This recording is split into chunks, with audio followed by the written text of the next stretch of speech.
Okay. All right, we're live on the recording.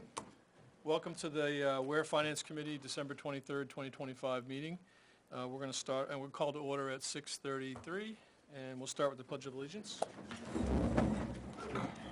Pledge allegiance. To the flag of the United States of America and to the republic for which it stands, one nation, under God, indivisible, with liberty and justice for all. Okay, we have one item on our agenda tonight, and that's to hear from the SAU Superintendent Jackie Cove. So, welcome.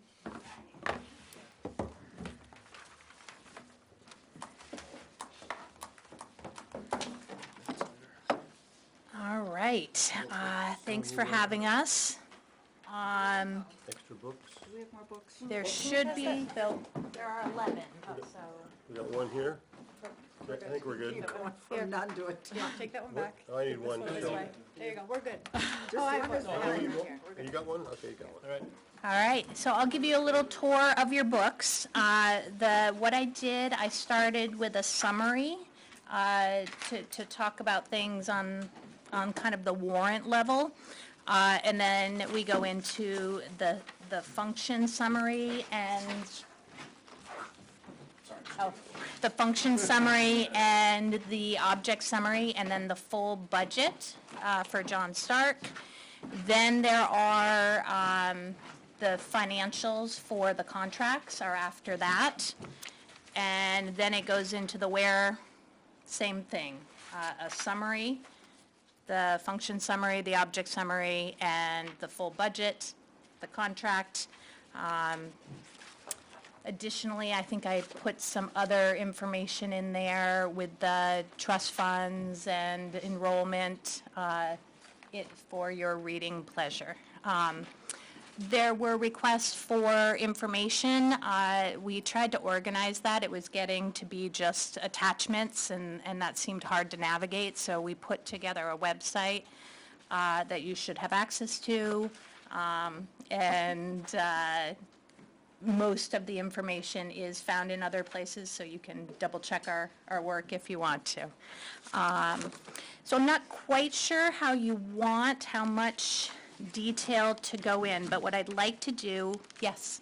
When you say function summary and object summary, Yes. can you tell us what you mean by that? So if you skip the first 4 pages and go to public hearing, John Stark, function summary, yes. Yep. And so function and object are 2 different ways of organizing the budget.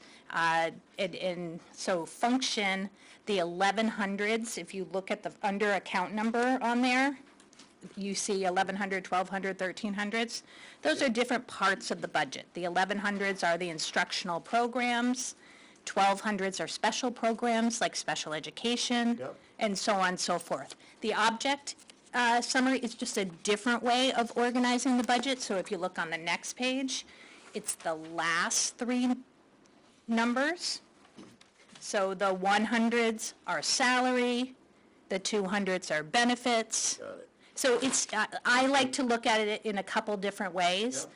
What I printed for the full budget is in an object, is the object, because it puts all the salaries together, and then it puts all the benefits together. But, make sense? Yep. Okay. So let's start with the function summary for the John Stark budget. And I am going to need my glasses.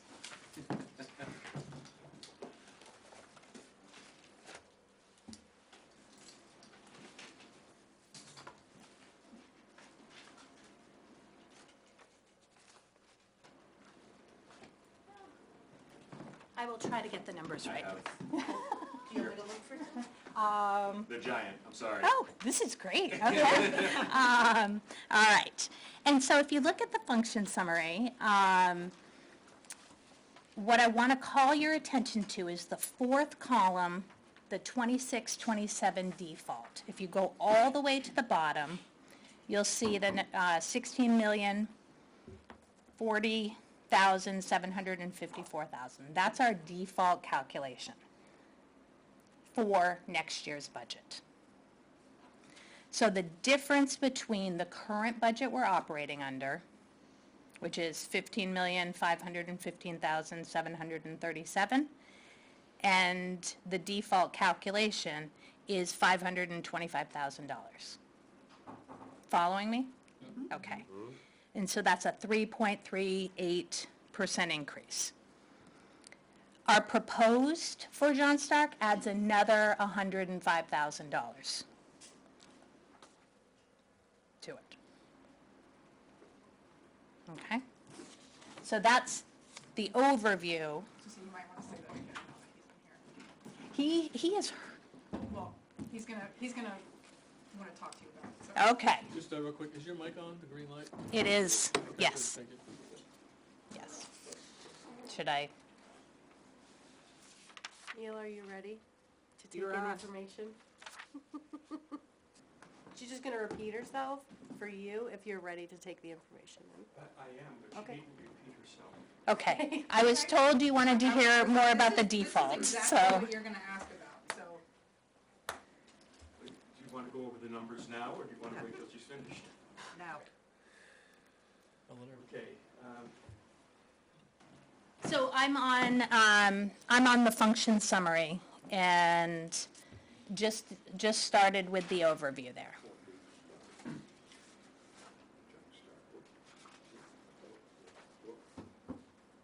she's doing Stark now? Yep. I already know about where. Okay. So, any questions about that? Those numbers went down a little bit since the last school board meeting, right? Yes. Looks like they were down just Yeah. a bit. Yeah. Okay, so then if you go 2 more pages, you'll get to the full budget.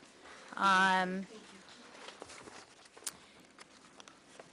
we can go through this. I did make some annotations because we did some, Chris did some accounting things where we split up some lines to, for example, with durable goods. Will you explain the durable goods piece for me? Sure. Sorry, I don't have shoes.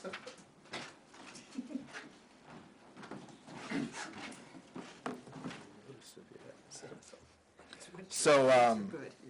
the Department of Education is in the process currently of updating the state accounting guide for us, for schools, and I'm part of that program, part of that focus group, and so I know some of the stuff that's coming. And one of the things I got particularly excited to implement was a shift from equipment to something called durable goods within the supplies object as opposed to the equipment object. The reason we're making that switch as a state is because the feds no longer qualify smaller purchases as equipment. They some of the stuff like, I mean, this is furniture, but like things of this size and price are no longer equipment. They're really a good that lasts longer than a year. So it's not a supply, but it's also not like this something that we need to take out of cost per pupil, for instance. So you'll see a lot of movement away from equipment because we don't actually buy a whole ton of what's now classified as equipment. We buy durable goods often. And so you see a shift from those lines up to 670, which is the new durable goods object.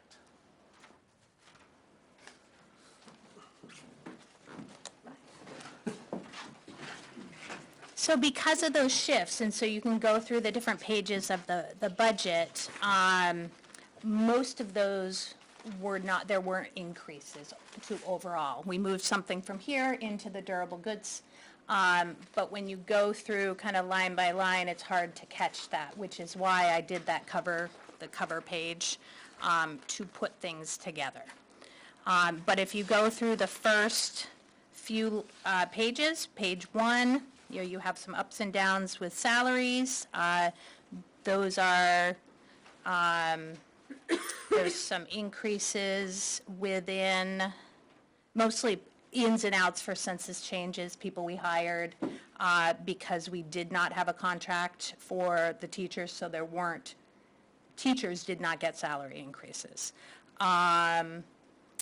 And if you keep on going down, you'll see to page 2, we did separate the middle of page 2. You'll see custodial salaries. There's a decrease of $337,000. That gets redistributed between the grounds. We had it all lumped in one place, and so the grounds and the summer custodial staff that we have, which is mostly like students that we hire to come do projects in the building, we're all grouped together, and Chris teased that out. The first line that you see is for the buildings lead, and then the second line is for the custodians, and then you see the grounds later on. You see the grounds third. And we'll see the summer. The summer is Further down. Then we get into support staff. This does not include the person that you have in the SAU that's It in does charge not. of every, right? No. Because we moved him over for whatever reason. We did. Yep, because we share them at the SAU level. And we took them out of all the budgets. So we've got support staff at the bottom of page 2 into page 3. And you'll see custodial salary temp, which is what Chris was talking about with summer custodial staff. The other thing where we teased out the different parts of what used to be a lump sum was within healthcare. And so district-wide health opt-outs, $139,000. That, when people don't take our health insurance, we like that. And so it is incentivized, and people get an opt-out payout for not taking the health insurance. So teasing that out so we can see it in the budget, that's why that's there.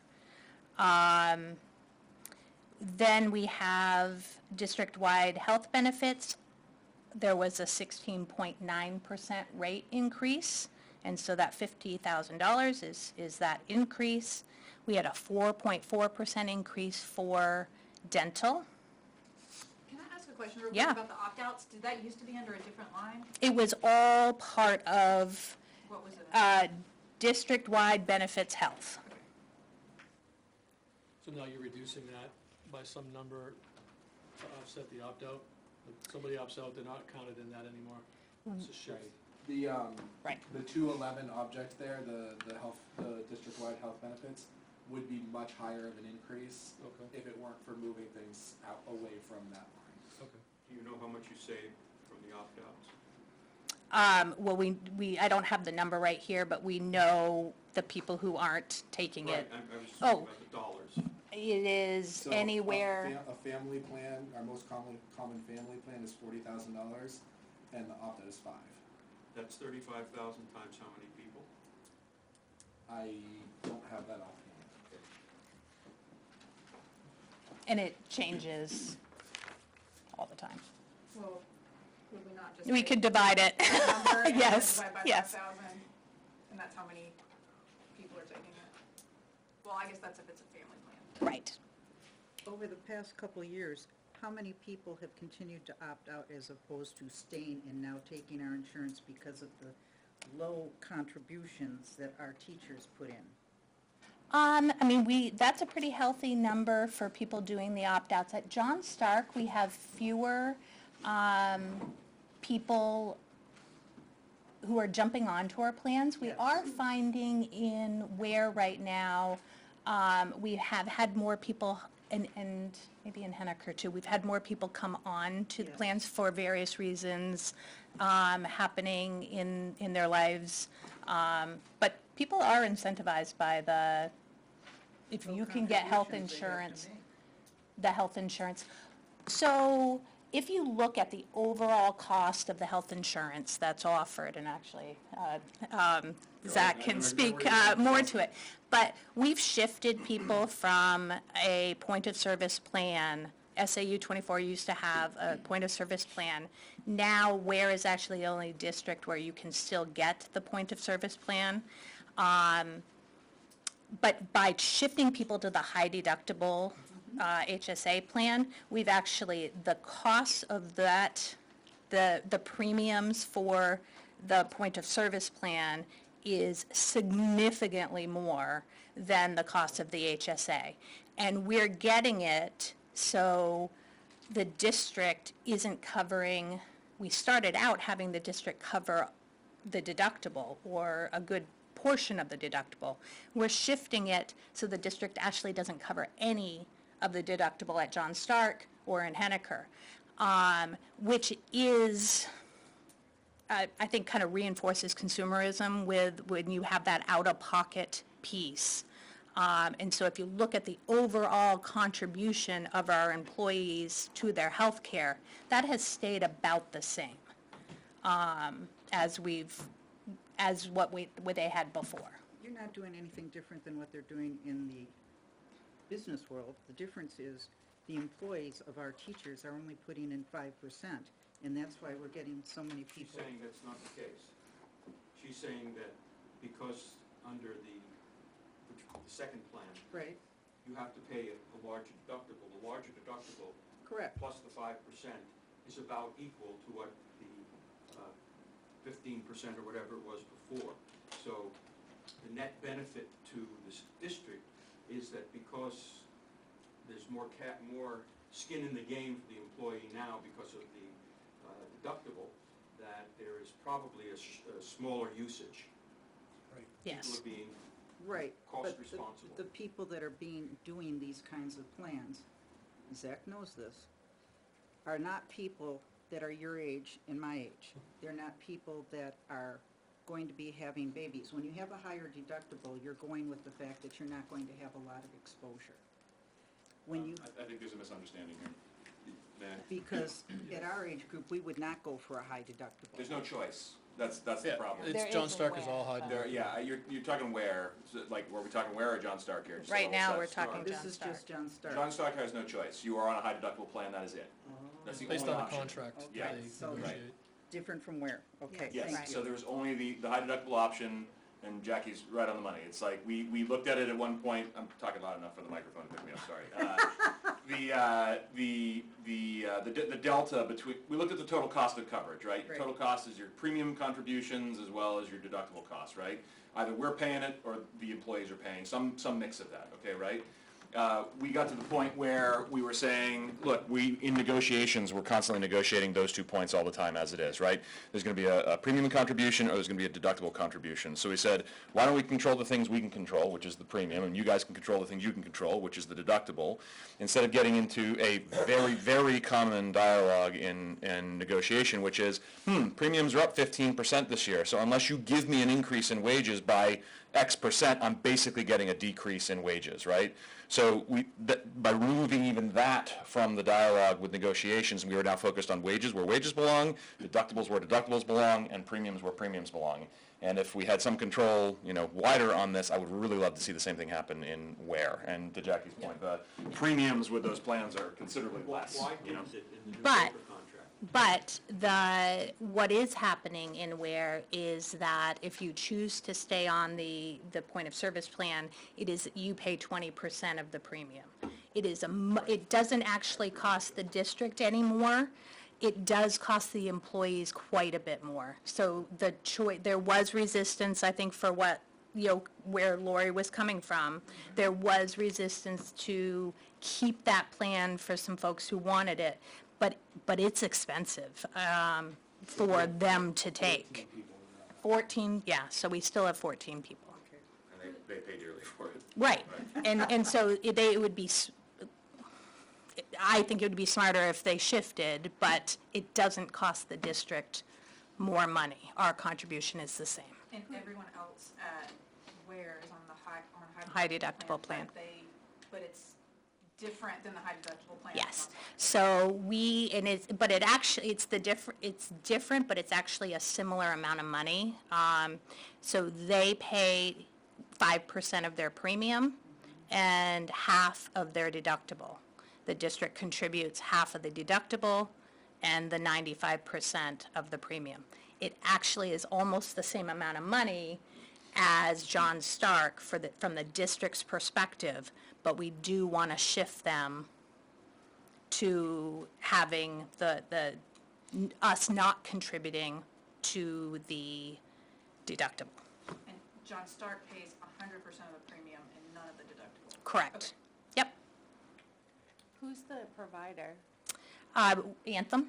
And is that who, like the Department of Ed of New Hampshire, or you guys just kind of shop around? That's a So- big so- and broad, huge discussion, which we can get into happily, but let's just say that there are two options for pools in New Hampshire, Health Trust and School Care. We're with Health Trust. We are in the process of investigating self-funding. I think there's a recording on the webpage of a presentation we did for the SAU board about that, so. All right, any other healthcare questions? Till we get to John Stark. By the way, Jackie, thank you very much for these notes on the side. Yeah, They're oh, very good, I'm glad. Yep. Good. Okay, so to page 4, now we get in, we can kind of skip through a number of pages. These are the benefits, LTD, FICA. And so I think we can jump to page 12. Oh, actually, let's go to page 11, although there's not. Oh, yeah, we do want to, page 11. So page 11, we have SAU district shares, partway down the page, and that is John Stark's contribution. We had a $130,000 increase at the SAU, and that calculation happens, the district share calculation happens. It's the negotiated way district shares get split up based on enrollment, based on equalized value, and so that can change even if the SAU budget doesn't change. Folks should notice that the SAU budget went up 6.51%. It did. Stark budget is up, proposed is 6 up 4%. point what now? 6 point, 51, the number here.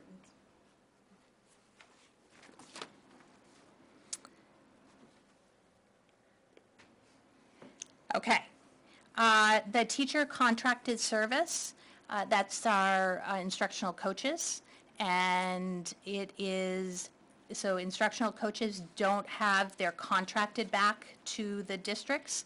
And so all of their benefits increases are calculated into there. You don't see them in the salary lines, you don't see them in the benefits lines, because we charge back, yep.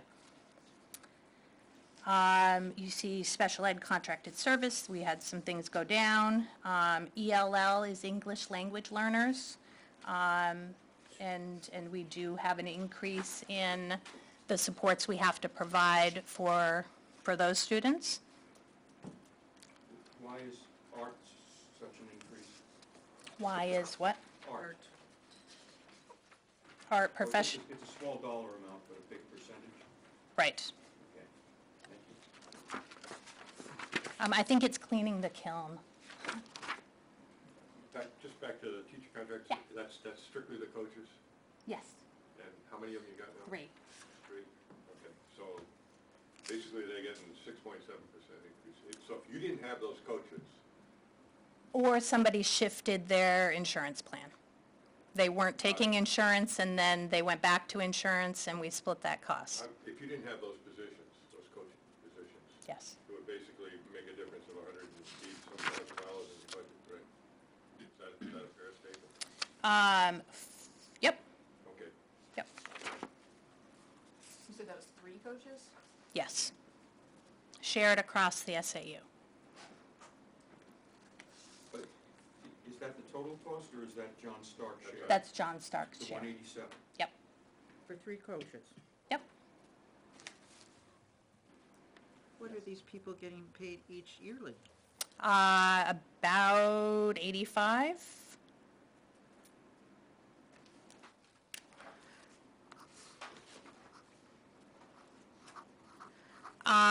When we look at Ware, I think Ware has less of the cost.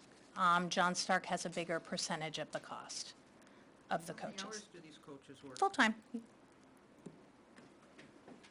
Right. John Stark has a, yes. You understand that instructional coaches, not. What benefit does the school, do the pupils get from the pupils Yep. get from these coaches? And what does that benefit cost? So what we know is that embedded professional development is the most effective professional development.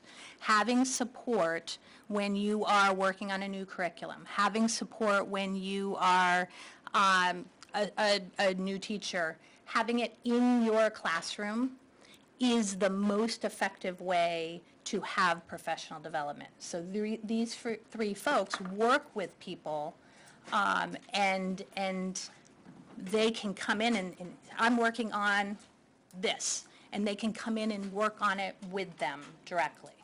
Can And you so- clarify that more clearly, please? Sure. I am doing a new unit in literacy for English.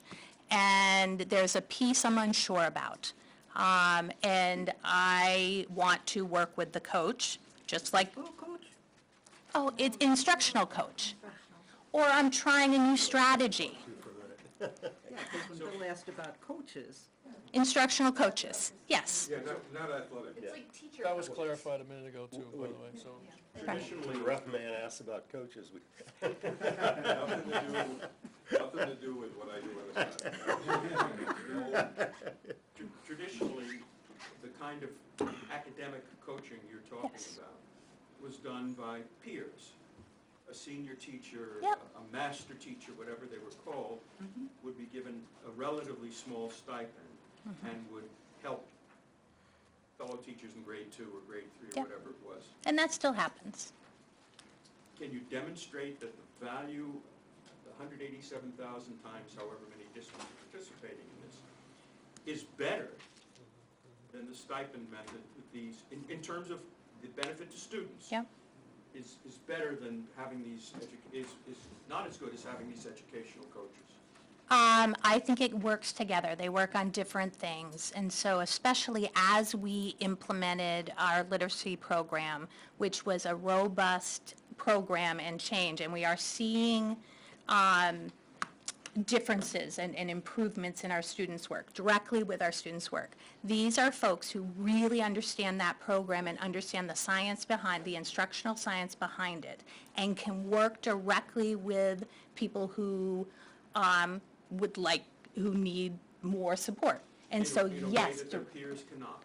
well, they might not have had as much time to dedicate to those particular strategies. One of our coaches is really versed and has done a lot of training herself in literacy, K through 12. And the other one has some math expertise that has benefited our students because she's able to, in a cohesive way, work with teachers across the grades. We have found teachers appreciate it, and it's very popular. They are very busy people. How long have you had these coaches? Lorraine brought them in, so this was at least 2016, I think. so with these great coaches, Yes, how are our test scores? they are improving. By how much? Well, I shared all sorts of data with you, and we've talked about it at some meetings. We are not where we want to be, and I told you that we weren't going to be, but we are making real progress. Kids are making real progress, especially in Ware. We're talking about John Stark now, and so when we talk about the implications of the teacher's contract that passed in Ware, that passed a couple years ago, We've had people stay. We've continued our training. They've been mentored. They work with the coaches, and that is paying off in what's happening in our classrooms and what's happening with our scores. We have, our math scores at John Stark are definitely not where we want them to be. We also have had a revolving door of math teachers, and some of them don't have the certification. And they've been teaching 6 classes instead of 5, so they've been on an overload. And that is part of what happens when you stretch teachers thin. And so those scores are not where we want them to be. Just, Ware School District, we've raised the same question. And they have evidence that progress is being made. If progress continues to be made at the rate it is now, our Ware students' test scores should be at state average by 2028. 5 years, which is what they told us when they put the big contract in. Have you seen the test scores? I've seen the improvement, yes. They The last shared the meeting. test scores, it's all publicly available. Okay, No, my only concern, I know. I don't mean open Pandora's Yeah. box there. Yeah. But you know that I have. I should have to justify them, I have all yes. zeroed in, shall we say, on the coaches. And Yeah. even though I like the way the test scores are Yeah. going, I just don't know if there's a direct correlation between Yeah. coaches and test score Yeah. results. And when you're talking 182,000 for Stark, and Ware, when I just checked Ware, it's another 167,000 between Ware. I just looked at the numbers. Yeah, no, I I- got it wrong, but it's between Ware Middle School and Center Woods, the two numbers. Okay, There's another 167,000. And I don't know what Henniker is, that start is probably very small share, Total SAU cost of it is $523. $520-some thousand, $500,000 for 3 positions. No, I think it's more than that, right?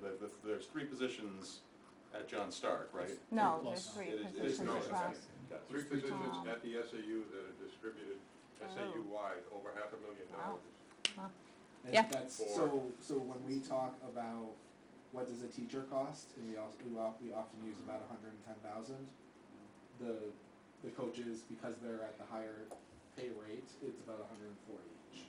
Yeah, But well, 140 that's- times that's- 3 isn't, I guess my thinking about the coaches is, you said you've had them since 2016, but we're only seeing actual test improvements in this year. Until this year, there haven't been any. So the coaches have been here for a long time with no impact.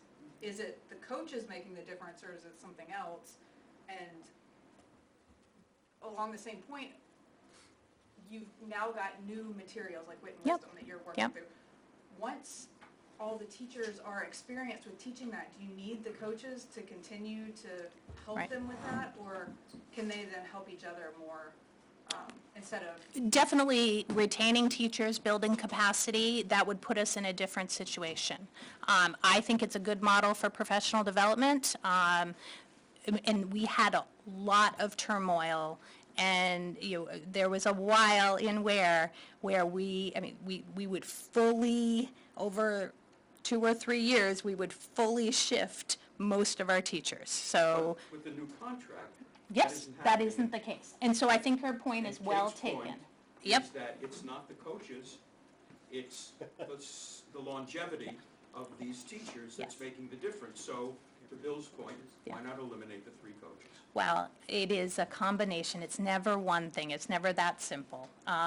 Yes, we're building capacity in our teachers. The longevity on its own, without the training, you invest, anytime you have an employee, you invest in their development. This is an investment in their development. Real quick, Dr. Coe was right, it's 427, I apologize. The sum was taken a little too much on the spreadsheet. What is it, 427? 427. That's a total Of district-wide. the 3 positions. All in, benefits, et cetera. Yeah. Benefits and everything. Retirement benefits. And just one thing I'll add, just in case it's getting sort of lost in the shuffle here. Professional development is a thing that we should all agree is a mandatory thing that we do. If we don't work on improving the product, we wind up with the question that you all have, which is what's happening to the test scores, why the test score is crappy. So if without instructional coaches as a model to do this, we still deal with how do we handle professional development. And traditionally, and in other districts that don't have instructional coaches, that winds up being higher dollars in a contract set aside for the teachers to decide whatever their professional development will be. So I think it's worth noting that if you were to eliminate coaches, if that's the proposal or the wish around the table to eliminate coaches, you don't save $400,000. You lose the momentum that we're gaining, and you reset things to then go a different route entirely, where there isn't enough control or enough alignment in how we wind up doing things. So Wit and Wisdom is a great example of this. That takes not just 3 coaches to make it happen. It takes alignment from assistant superintendent down through curriculum coordinators to then have lesson plans and curriculum help designed by the coaches. It's an all-in sort of effort, okay, right? So if we make a battleship turning sort of move like that, it really relies very heavily on the mechanism that we have with the instructional coaches to make a change like that, all right?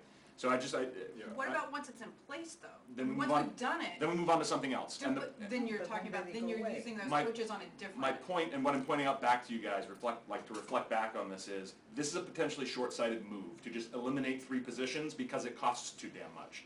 And so what I want you to recognize is that these positions have a role within the entire system, and we continue to improve it. So to say, it hasn't been working, let's just eliminate it, is I believe, a short-sighted move on the behalf of So to people around this counter table. Kate's argument, what you're saying is, yeah, she's right, because we didn't have a complete picture in place since 2016. The coaches couldn't be particularly effective. No, they were working on other things, Neil. That's the point. But the point is now, this is the argument you're making. The coaches combined with the contract and the longevity of the faculty produces a new dynamic. Without the coaches, that dynamic would not be. With a different superintendent, with a different assistant superintendent, with different curriculum coordinators, with different coaches. So even though the positions have existed, you recognize that it takes time for us to figure out how to make that system work. So the other thing that happens in a lot of districts that we don't actually do is hiring out of consultants, of folks who come in and they are really expensive and they work and they do these quick hits with the teachers. I don't think that is particularly effective. And so, and they leave, right. And so the implementation, what we know is that teacher efficacy, teachers' ability and belief that they know how to do whatever they're supposed to be doing is the #1 positive impact on student achievement. I think the coaching, the instructional coaches embedded in our buildings, they know who's working on what. They can work with administrators on supporting the direction that an administrator is going. That is much more cost-effective, I think, than other models, and much more effective. And honestly, that's part of the origin story. Right. I'm reminded. Right. That was exactly what Lorraine was looking Right. at as we had spent Right. tens of thousands, hundreds of thousands on consultants in years prior to Right. address this particular issue. Right. Yeah. We do very little of bringing outside people in. And just, not to belabor it, but Yeah. where you say this helps offset, say, other districts maybe paying higher amounts Yeah. for professional development. Yeah. We still have professional Yes, development line absolutely. items in here, though, correct? Yes. And I don't know how those compare. And so we have not had those go up, a lot of districts, because when you go out for a day of professional development, one, you need a sub, and so the teacher is not in front of the kids, which is, I have a problem with that, right? But you also need to support people in learning. But we're not using, actually, as much of the professional development funds that we have budgeted that are contractual. And we have lowered that over the time. And it's also, each day is so expensive to go out. And so, like, I do think we've got something positive happening. Is there mandatory training from these coaches, or is it like an on-call basis where teachers say, I need help with something, can I get this coach for an hour or something like that? It's a little bit of both. We strongly recommend mandate new teachers to do a coaching cycle. And then we have incentivized other people to do it. You can, instead of having an observation, one of your 3 observations, you could do a coaching cycle, which involves, couple weeks where you're working with the coach. And so both, and then some people, and even veteran teachers will maybe not do a full coaching cycle all the time, but they'll work through something that they are working on with a coach. So I want to understand Yes. how this works. Yep, You hire a teacher presumably with a teaching degree. yes, One hopes they've learned something with a teaching degree. yes, They have to have a mentor. yep, They have to have somebody else to help them between the mentor and themselves. Now they need a coach. And we pay for them to get their masters. At what point do these people get to the point where they can do a job without somebody holding their hand? Well, I still get guidance and have people help me, so I don't, maybe never. Yep. We are a learning organization, and we expect everyone to continue to learn, including me. And so I don't see it as somebody who comes in and we hire them, they are doing the job. But a first-year teacher doing that job is different. They bring different skills and attributes than somebody who's been doing it 5 years. 5 years in New Hampshire, you become an experienced teacher. That's when you get a continuing contract. And then beyond that, you get to that sweet spot, which was where we were losing people. And now we're not, which is wonderful. In the last couple of years, there's been an explosion of online resources and AI. How are you using that to better plan? We have, so AI, I'm going to set aside for a minute, and because that is, we have not systematically leveraged that at all. It's a whole can of worms, right? And so I think I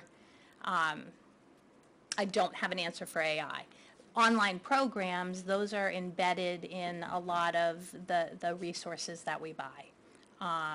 And so what it allows, we've got one math program that part of it is students could be working independently to work through skills, and it adapts as you get these right, and it gives you harder ones, and then the teacher can see, okay, or they can kind of see where your mistakes are.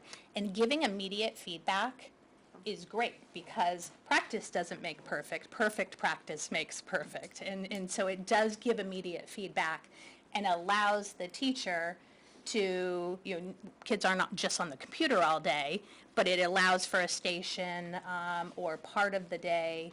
And so maybe Mrs. So-and-so has a group of kids at her desk, and another one is working with an interventionist, and another group is on doing their program, and they rotate.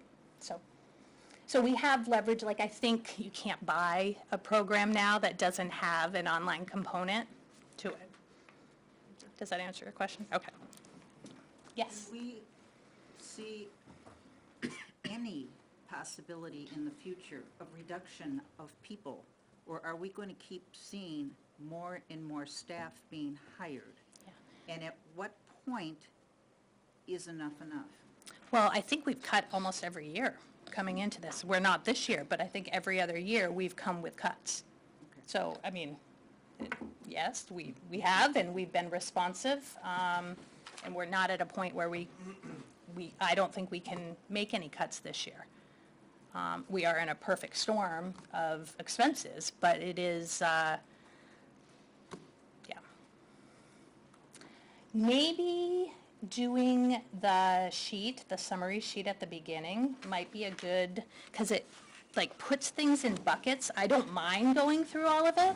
Are people okay with that? Oh, yeah. Okay.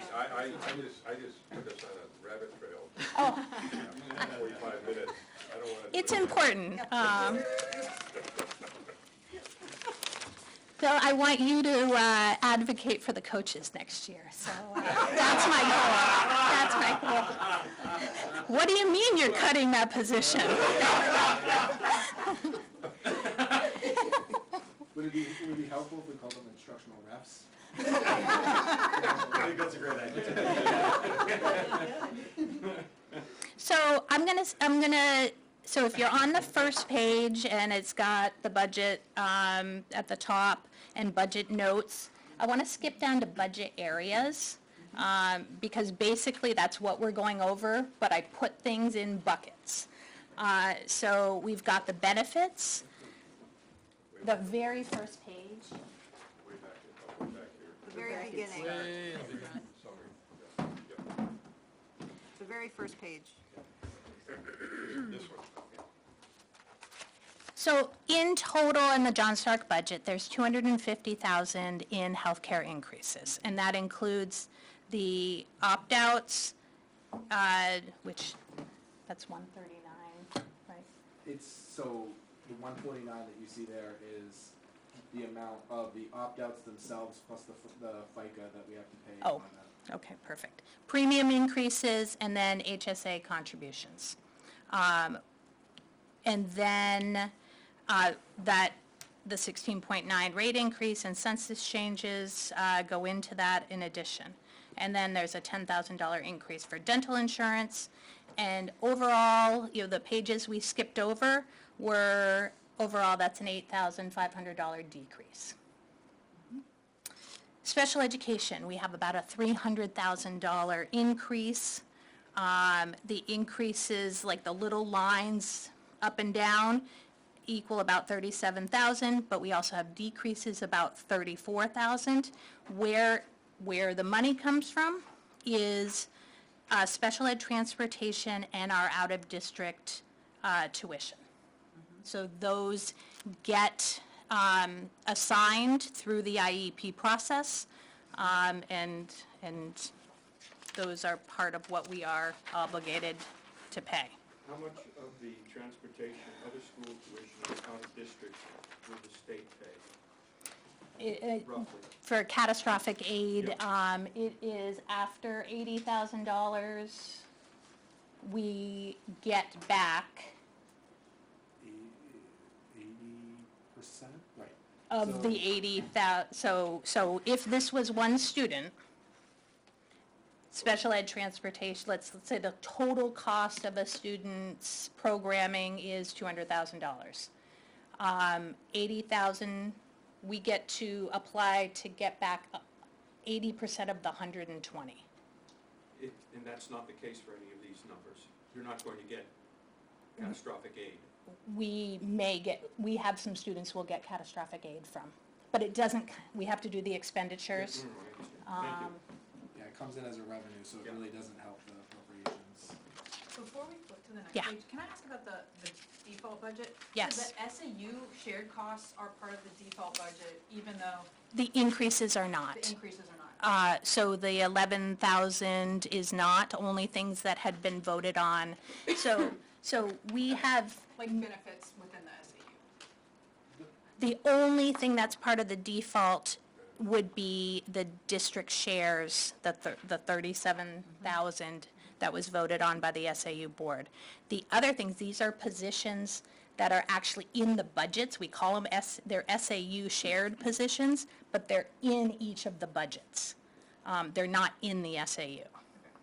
And then I had a question about how the SAU work. So you do the shared costs among all the districts. If someone's proposed budget passes and another's fails, what are the implications of that on the SAU's budget? The SAU budget being separate on the shared positions, let's say, let's say this budget doesn't pass, the $11,000, we have to figure out and make some decisions about what we do with But that.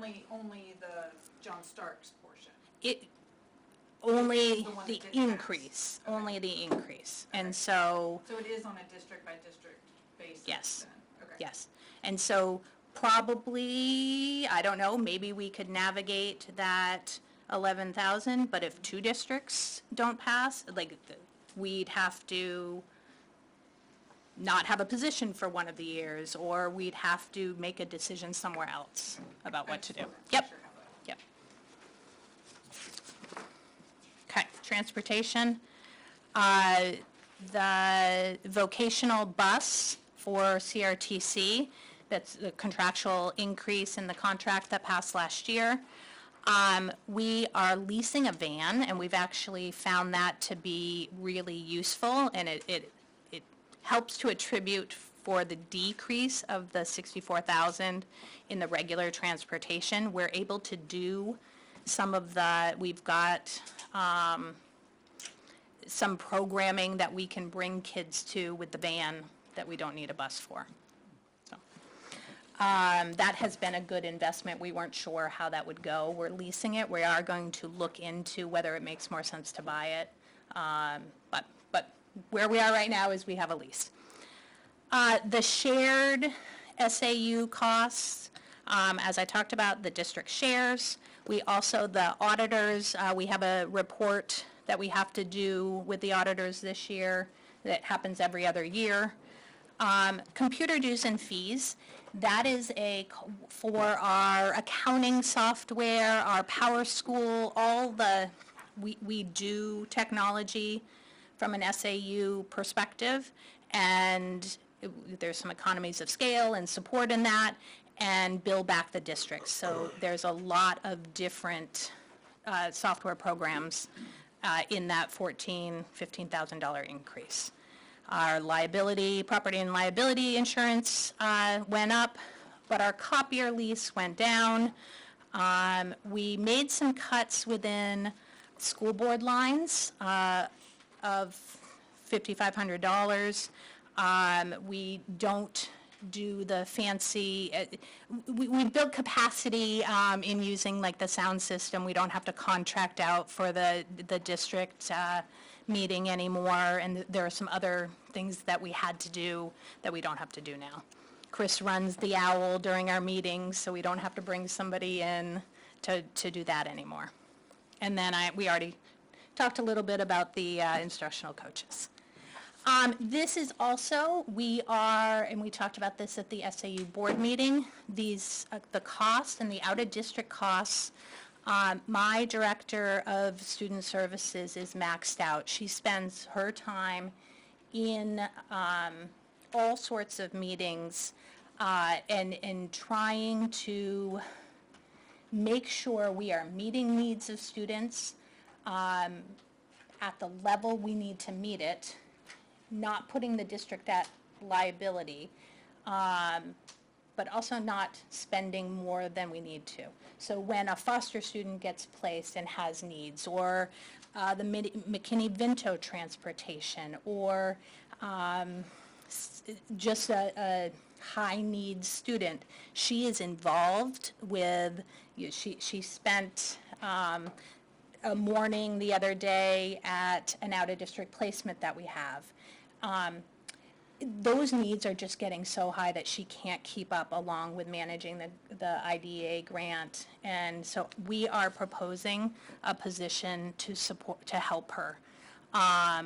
And we actually, there's a higher proportion in the John Stark budget because we actually have more out-of-district students at the high school. That makes sense. Often the needs get more hard to handle within the district as students get older.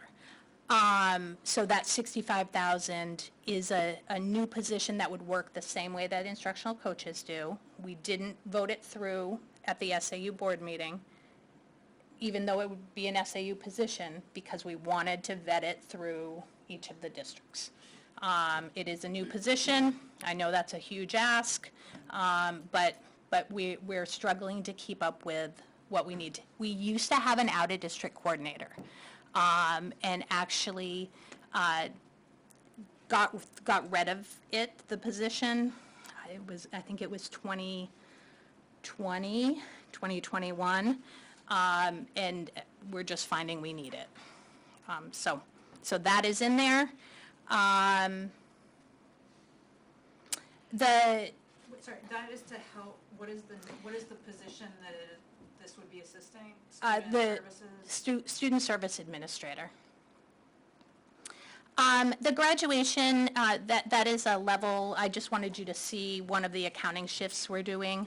We took 22,500 from other administrative services and put it where it really should go. We've got a lot of supplies that go with graduation, and we also have purchased services with the sound system and the other things that go with graduation.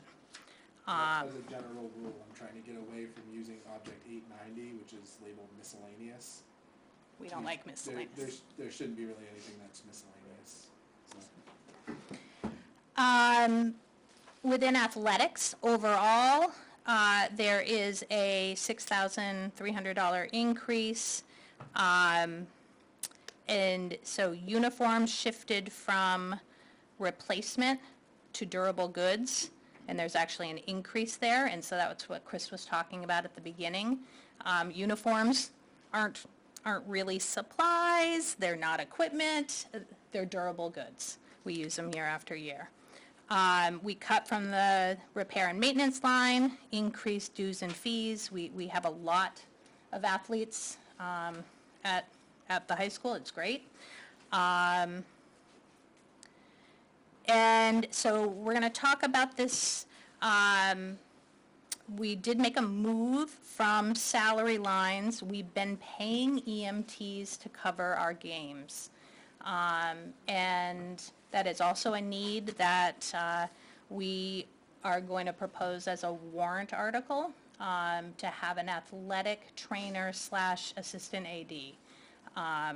And so that's not reflected in the budget. It would be a warrant article separate, understanding that that's it was something, that's how we wanted to handle it, as a separate warrant article. So would you not need to have the fire department there anymore? We would, that 25,000 would go towards, so we needed to do a warrant article in a way that preserves the ability to do coverage. So I'm going to do the warrant article in such a way that the cost would remove the $25,000 if it passes. So let's say that the total cost of the warrant without that $25,000 was, let's say it was $85,000 total. Mm-hmm.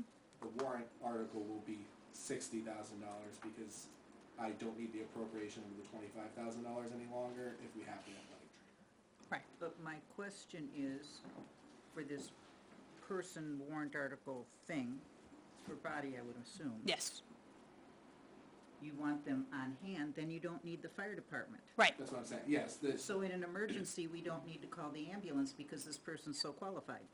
No, of course, we'll call the ambulance. That's different than EMT coverage for injuries and things that happen at the games. But in sports today, that's highly dangerous.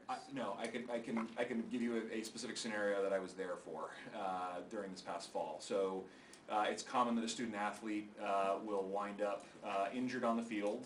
It can either be a musculoskeletal injury, in this case it was a dislocated knee that we had to address, or it could be a more medical condition. I also had a student 3 years ago wind up with a hypoglycemic episode on the field, both of which required an ambulance to arrive to the school, both of which were treated initially by the EMT, acting as what they call an EMR, which is a level below EMT status. On an ambulance, you'll have typically an EMT, and if it's ALS, you'll have a paramedic there as well, which is exactly what happened in both of those cases. So when you bring on a athletic trainer, they have EMR capability, which is what we are effectively hiring EMTs to do now. So there's a far more effective use of skills to have an EMR on the field, on site all the time, to then bring things to a higher level of care, which you will need to do if you wind up with one of these scenarios. EMTs don't fix dislocated knees on the spot. They go and they put them on an ambulance, and then they take care of it from there. So we are, in my estimation, I think we are overspending on EMTs in this capacity. Okay. And the reason we put this out to a warrant, which we talked about this as a board, is this can be a referendum issue because it is rather visible to have an individual who is acting as your athletic trainer and your assistant superintendent of sorts, or assistant They can athletic have director, it. Pardon me, in that, yeah, right, in that capacity. So But I will stand up and say all day long, that provides tremendous value in the right and most precise ways to have an athletic trainer on the field, rather than just hiring EMTs. We previously had, Exposure, Zach, if the- I'm sorry? What does it leave for exposure, Zach, if they don't have the appropriate diagnosis? There is no exposure. The EMR training covers most of the basic training that's necessary Okay. in order to promote to that higher level of care. That's why that layer exists, is to be able to handle those kinds of issues. Explain why you're putting a position in the warrant, and what are the consequences if in the future you wanted to eliminate the position? This sounds like a way of putting the football team in the warrant because you know it's going to pass, but it wouldn't pass if it were in the budget because the whole budget's going down because it's too high. So it seems like this is attempting to game the budgeting process. Quite the opposite, Neil. I think Yeah. you're looking at a glass half empty. We looked at a glass half full. We recognize that by burying it in the budget, that seems like we're doing exactly what you're saying, but in that technique, where we're burying an entire position within the budget. If the public says, no, we're not interested in funding this position, we will continue to put EMTs on the field. That's the consequence of doing it that way, and the reason why it's visible. And if you decide in the future that this position is no longer necessary, will you have to eliminate the position by a warrant article? no, no. No, the warrant doesn't fund the warrant does not create the position. The warrant creates the funding, right? And that's used for the position. You mean you could take the money, eliminate the position? No. The For 1 year, Yeah. we'd have to keep the position. After a year, I don't think you do. I think it's a 1 year, no means no for 1 year, and I think yes means yes. But if the community says we had an athletic trainer, Right. and it was it was successful, and so, we were just trying to pull out the things that we could pull out with this budget. right. So this athletic trainer position, 65K, is a full-time position? With the 25, that would Okay, get so shifted. the 65K would be plus 25, and that would cover their benefits Yeah. along with their salary? Yeah. It's Okay. 90,000. Yes. 90 is the all-in price. Yes. Okay. And an athletic director, you would assume, would probably come with a master's degree, you would assume? What We're is the level? focusing on the athletic trainer, but we'd have them help. I don't know if it would start out as an athletic director, assistant director position. But what the athletic trainer ends up doing is a lot of AD kind of things. Okay.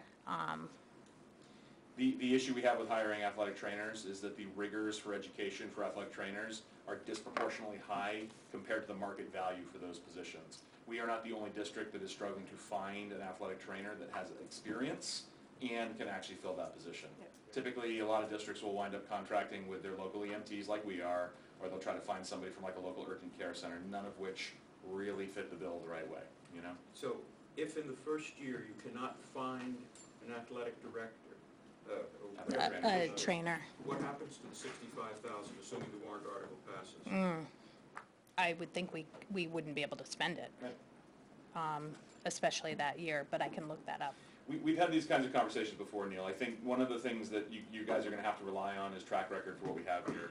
Meaning, if we are putting the money into a warrant, or if we're putting it out there for a warrant, and that comes to pass, and you find that we went and spent it on a brand-new car for Principal Dempsey. No, special you know, education. or whatever it winds up being, that is not at the intended purpose of its use, then we'll have a conversation. But at this point, I feel like that's borrowing trouble. If we are actually looking at putting it in the warrant for the intended use in the warrant, for the members of this community to decide whether that's worthy to vote on in a warrant, take it at face value. Like we've shown a track record of doing exactly that, you know? Glad to have that on the record. So you're already spending 65,000 on the No. EMT? 25. 25,000, okay. 25. So is this going to be like a stipend on top of somebody's position that is already The there? 65, it would be, we'd hire someone. We had somebody before. So you're not assigning additional duties to somebody No. who already works? No. Okay. No. That hasn't worked. We've tried that in the Okay. past too, yep. Just to clarify for me, currently, we're spending 25,000 to have the EMTs at our events, correct? Yes.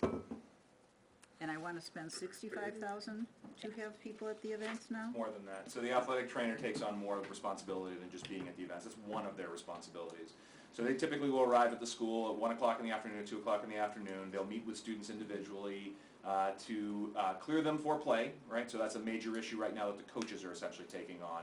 And so you have, instead of there being an athletic trainer that institutes a return to play protocol for things like head injuries, as well as other, musculoskeletal injuries, you're leaving it up to coaches to decide how that is, okay, right? So this benefits students directly by that. One of the most common things that trainers do is they tape students up. So if they have a regular issue, a regular injury, they are trained. This is one of the aspects of their training that they do. They can provide that sort of kinesthetic sort of approach to treating Who's patients or keeping them students. up right now, Zach? Nobody. This is a void. We're not spending money on doing this at all. That's the issue. So I can tell you, this is anecdotal. There's no heuristic around this. I coach 2 sports at the high school, and at least since we've lost our previous trainer, I've had at least 2 students per season that have missed more than half the season. Where, again, anecdotally, you have to take my word for it, that those students would have returned to play sooner had we had an athletic trainer sort of on staff to do this, right? So you can't measure the financial value of that as easily as one would like, but I can tell you for a fact that there's value to student athletes by having that person there.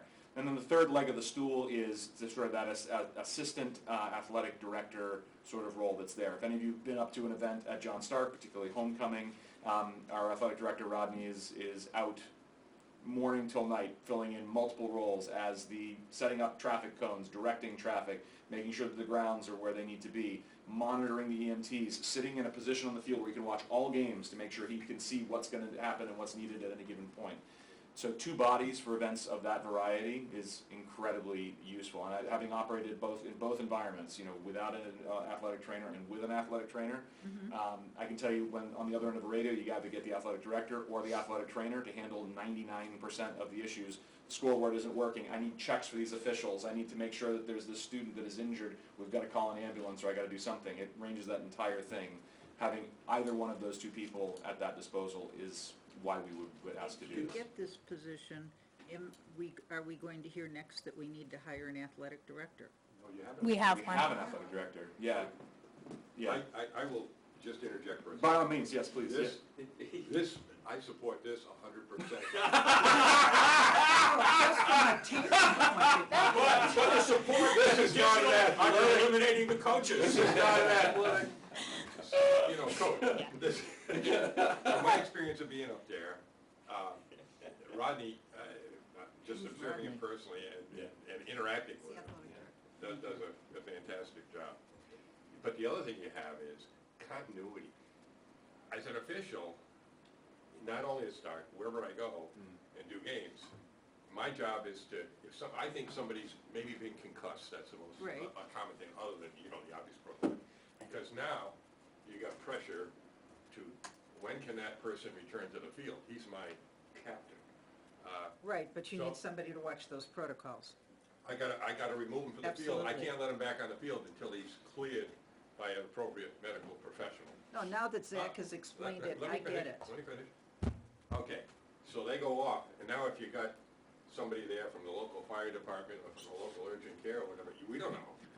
Yeah, they got a uniform on, but you don't have the continuity of the same person in the school. And you got a varsity game going on this field, you got a JV game going on that field, you got that's soccer season, and then you got a field hockey game going on in that field. And you got one person, maybe Rodney's there, but now you got multiple people to cover the multiple fields to see what's going on, to really have a handle on it. So, I have no problem with this. Personally, my preference was to put this in the budget, because I feel that strongly that it's a supported position. We agreed as a board that to make this more visible as a warrant article was the right move, right? Well, I'll be very honest with you, Zach. I come from a very, very, very sports-oriented family. To find out we don't have a trainer on staff appalls me, so I wouldn't have had a problem with you putting it in the budget. Well, this is the problem we run into, right? I mean, there are certain things that we individually can understand and get behind, and there are other things we individually can't understand or get behind.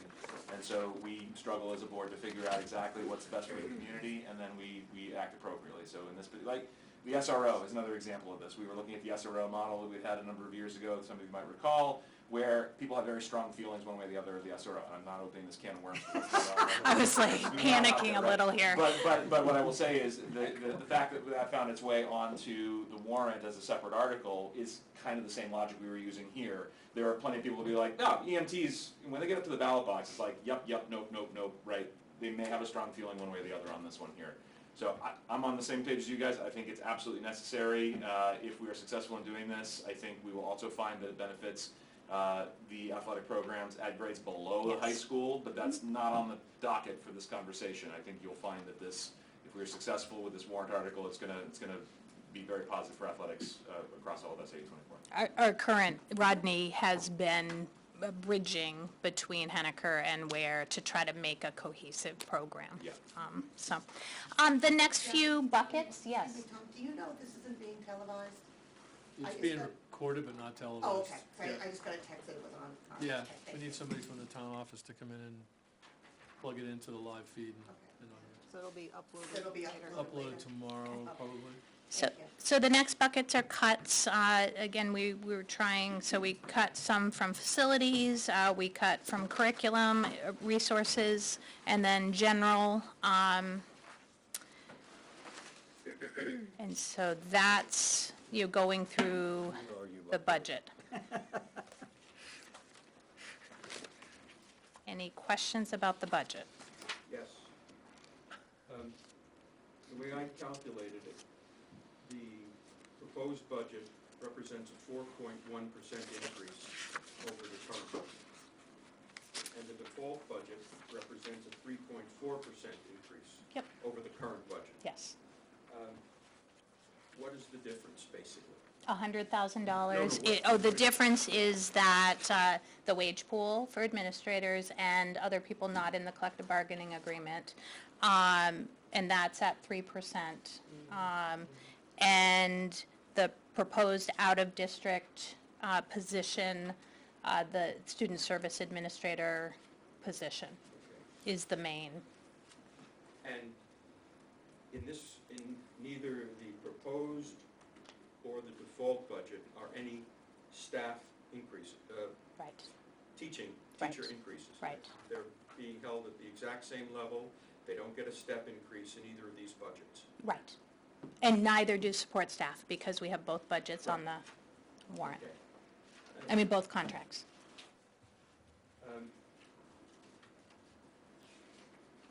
One question about a warrant article that I don't know that you discussed.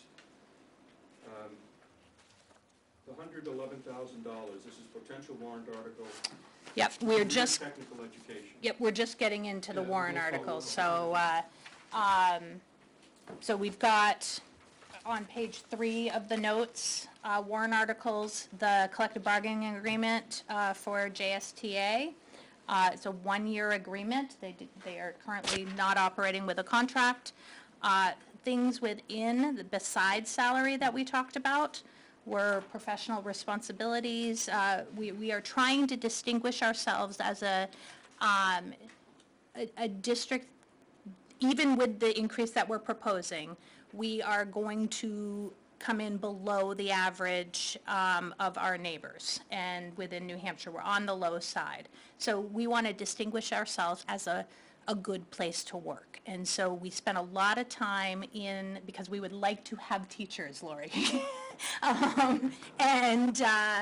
So we spent a lot of time talking about the work environment and leadership that teachers bring to the table. And so that, when I talk about professional responsibility, right now, in a teacher's contract, there are buckets like sick leave and personal days, and whereas I think in, the real world, there's like PTO, right? You have paid time off, you have one bucket, and you don't have the different things that you have to keep track of.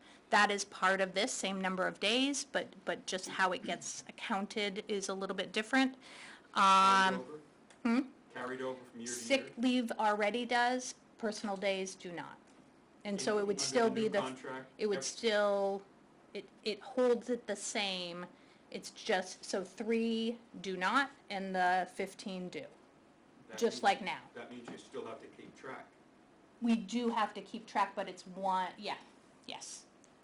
But it's going in the direction of more autonomy for teachers and not having, So if they don't use their sick days, and we'll say they have 10, they carry them over for next year and they can have 20? yes, yep. And do they get paid for not taking them? So generally what happens if somebody has an illness or has a baby, it covers those, that is how paternity and maternity leaves get covered for people, or, that's the good reason, or if there are other illnesses, somebody who has stayed with us for a long period of time and has built up those sick days. That is standard in all schools. So if I have 200 sick days after 40 years and I Yep. retire, do I get paid? There is, in the contract, you can't go up to 200, it's capped at, I think, 120, it depends on the contract. And yes, the retirement benefit comes from the sick days, there's a buyback of the sick days that is in, I posted the contract And that does on. not affect my pension? There's some rules around how we have to do that, so you're not spiking your last year. Right. So, it doesn't spike your last year. And am I reading this correctly, that there's a 17.49% increase? Where are you reading? 8% grid, 9.9%, No, the grid goes up 8%, but we have very small increases between when you go up a step. So in total, the average increase for an employee in this contract is 9.4%. 8% from the grid and 1.49 from... Yeah, yeah, Okay. yes, And 4,000 off grid, yes, which is over 20 years. and that's 9.49%, or that's rough or higher? I mean, no, it's less than that. It's always that way. Whenever you're off grid, those It's- numbers are always way less than the other 100 ones. I just want to make sure I get it right and I understand it correctly. So if I'm an employee, let's say, with a bachelor's degree, I'm just looking at the new table. Yep, yep, With, I'm currently getting paid for, let's say I was here, I'm in year 4, but I'm getting still paid at the year 3 level, right? Because I Yep. didn't get a step increase, because I didn't have a contract. right. The current year we're running. So I'm year 4, but I'm still stuck at 46,768. Now, next year, if this contract passes, I will be, same thing, bachelor's degree, but I will not jump to step 4, I will jump to step 5, won't I, because I'll have 5 years? Where we didn't have, we're not under a contract right now. Right. Do I kind of lose that step year, or do I get, Um, I got 5 years in the system next year. you jump to, You jump 2. yeah. So it's really like an 11, I just did it, it's 11.9%. The average increase of everyone is 9.4. Even in spite of a two-step Yeah. jump. Like Yeah.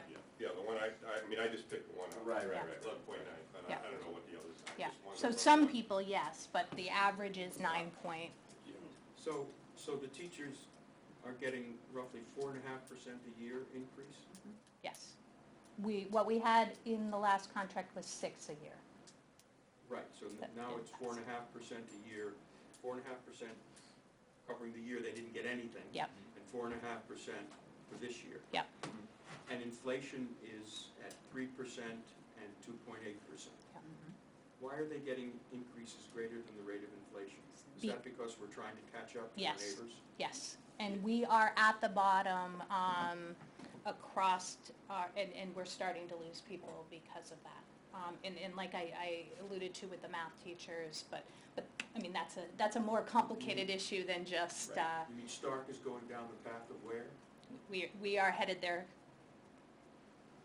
So when you look at, even, I included this in your webpage, but I have comparisons of our neighbors and where we fall, and where we would fall with the contracts that I know for next year if this passes, and it still puts us near the bottom of those 10 districts.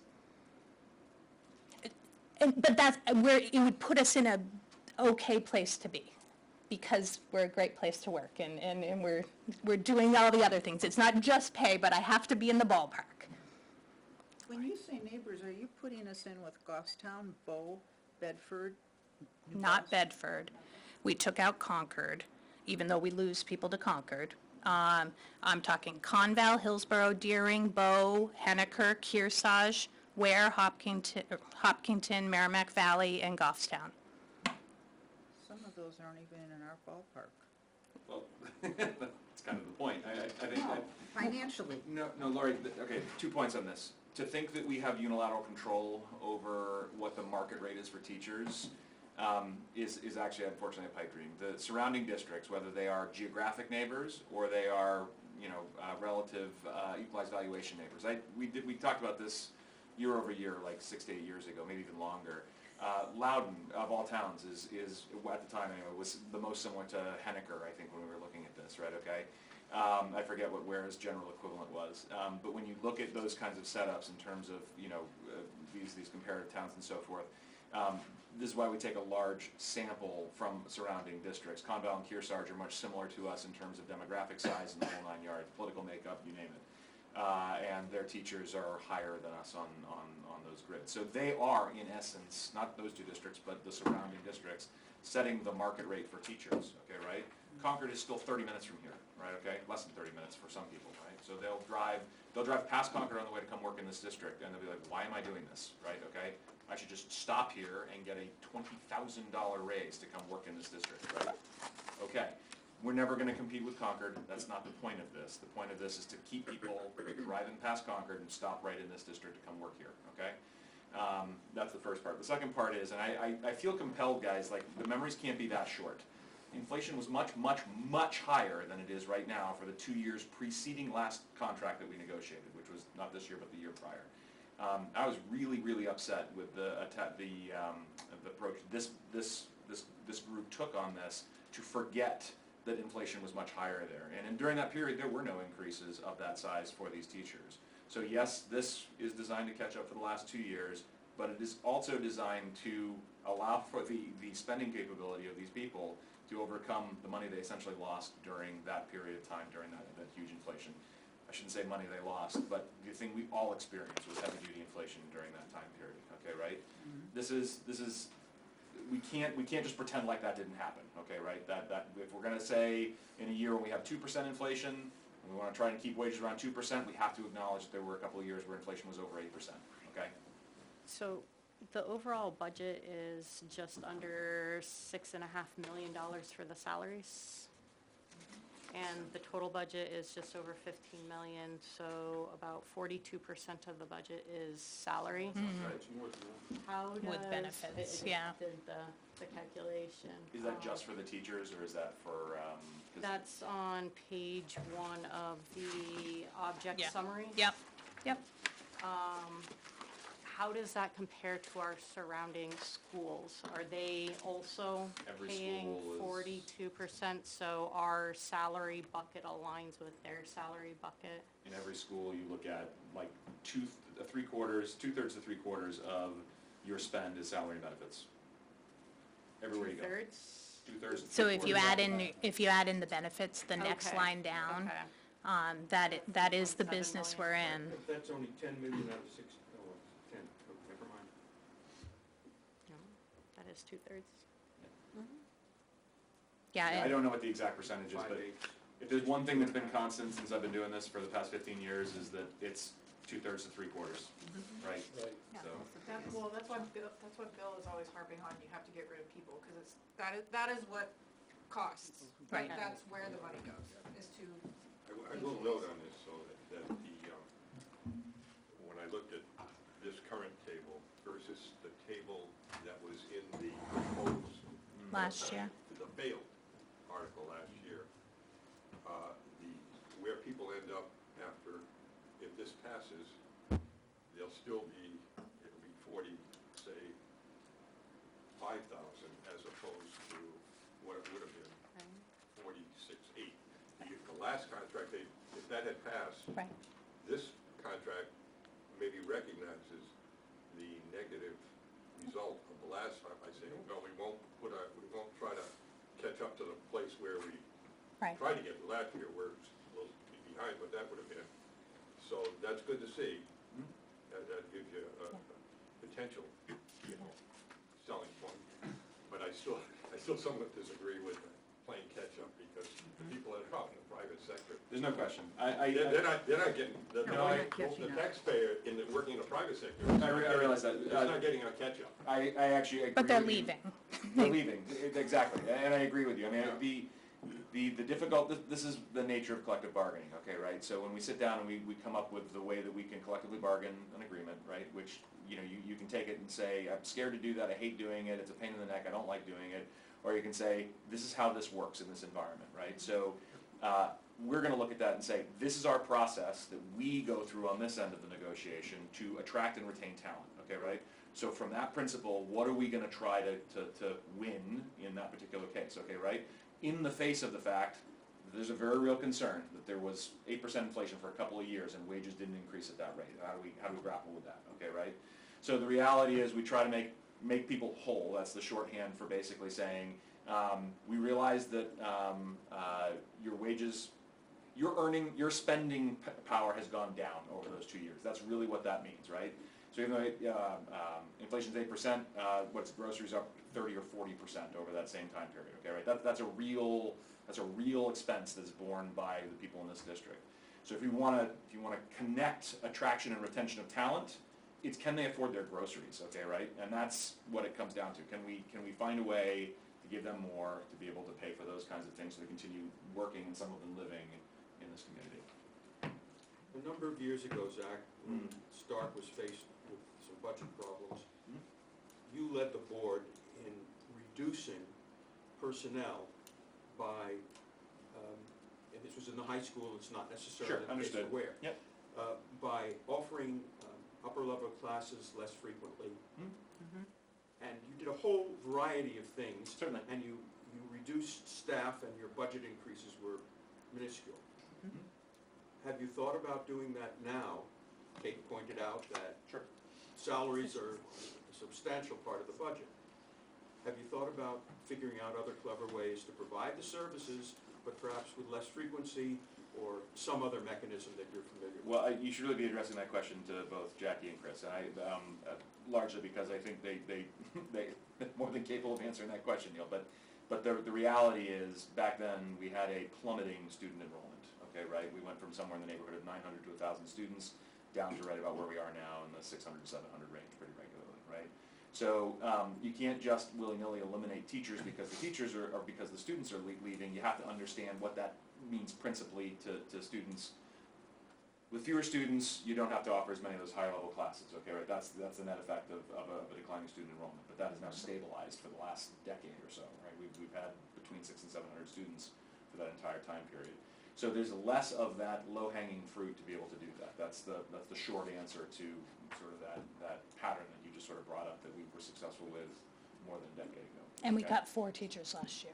Right. We cut 4 teachers last year to try to make room in part for, under the direction of the board. Right. So, I will also say, we do keep an eye on the sort of the inflation adjusted budget numbers that are there, okay, right? And that's kind of an all-in figure. You're talking about year-over-year increases in health insurance anywhere from 3% to 15% or 20%. We've had years where it's been 25%. And that combined with the churn of staff and with increasing wages and all of the other things that things cost, we are still below where we were. I don't even know how many years ago that it was. I have to pull out the chart to take a look at it. But I feel like that's a thing we really ought to keep our eye on, because we're as things continue to cost more and we continue to do more with less, that's how we address the issues that you're sort of bringing up. How do we reduce staff to control cost, given all of the other things that we're sort of dealing with in a given year, the declining student enrollment or anything else? I hear what you're saying. I wish the teachers would listen, because you've got taxpayers, and they're not being made whole. You brought that up. Yep. We understand that. But there is a point, a level, because the schools only account for maybe a quarter of the voting, of the number of populace. They are the biggest eaters of finances, And yet, they want more, more, more. They don't work during the summer. Let me finish. And now we have people that are not being made whole. They don't get paid the same way. We're taking away from them and giving them nothing back. At what point do these teachers think that they're more important than everybody else? So I think that's an unfortunate, gross mischaracterization of what it means to be a teacher in the John Star School District. I think that when you take an adversarial approach like that, it continues to widen the gulf. What I'd encourage you to do, actually, is probably talk to some of the teachers that are here and ask them whether that's how they feel about the community, because I guarantee you that will not be the answer that you hear. And I don't know what else to tell you, Lori, because that's simply flatly untrue. You have members of this community who work and teach in the district, and that couldn't be a further mischaracterization of what it's like. You've got to spend some time with them to hear that, to feel that. I'm sure it feels that way. I'm not going to take that away from you. You're entitled to feel how you feel about it. I've had kids in the Systems Act, so I know how this works. Well, yes, but if you're going to speak about specific people and their specific feelings, you need to know those specific people. That's all I can tell you. And I guarantee you that's not how they feel about it. Let me say, outside of the percentage increase, I do really appreciate the fact that y'all have done some creative work in trying to help teachers feel more independence and, you know, Yeah. I like the additional changes that you've made to, Thank you. I don't know, give them some benefits that aren't necessarily monetary, that make them want to stay. I mean, I am really happy that you've done that work. And I read the contract, I haven't read this year's contract yet, but last year's contract, I'm assuming some of the same language. Yes. Is in it. And Yeah. It was good. Good, thank you. The support staff contract is also up, and the grid, increases to the grid $1 each year, which means year one starting will be 18, and year two starting will be 19. It's a 10-year grid, and off-grid, people get a 3% increase. I'm sorry. And 3.5 the second year. What's on-grid, off-grid? So if you come and you're a custodian for us, you start at $18 an hour, and when you keep going up on grid each year, and do you have the increase until 10 years? 10 years, and then you fall off the grid, and So it's kind of and like then you get maxing out. 3%. And so the grid.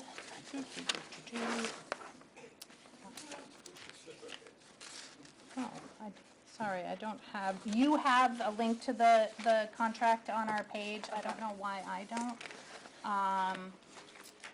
But it's 3% off grid. Yes, thank you. So then you would, for like a custodian, it goes up to $21. For a custodian who has like higher responsibility, it starts at 20, goes to almost 25, and that's the range. And then after that, you get 3%. And so the next year, that whole thing shifts up $1. And that puts us in the ballpark of other folks. We do currently have 5 positions that are vacant, and there are all sorts of implications of that. We're making some of that work. Are we contracting? The support staff, vacant, para, yeah. Could you give us this percentage increase for paras as you did for teachers? It's $1 increase, so. Over 18, or over 19, or over what? So we started at 17 for a starting position, and then it goes to 18, and then it goes to 19. For the 2 years? Yeah. So if I'm earning $17 this year, I'll be earning $18 next year? 5.5 average increase over the year. Thank For you. the first year. I got 5.9, but 5.5 is fine. Okay. And the second year? Scrolling down, 5.2.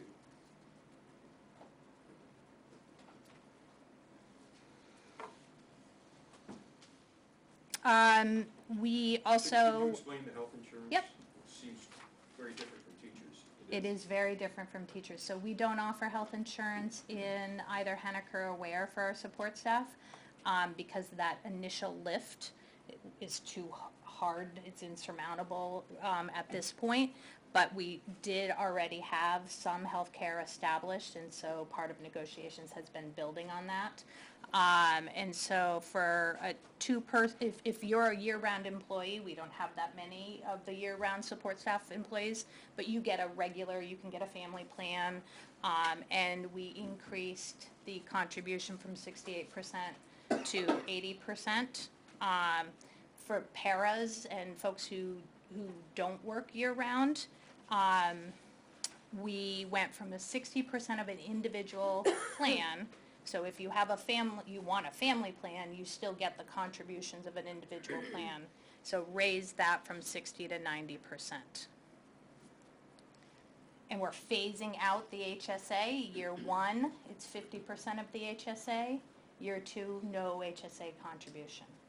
So what that means, just having been part of that conversation there, what that means is, like we were talking before about how we were able to get the teachers completely, no premium, but all deductible. You're watching it happen in real time here.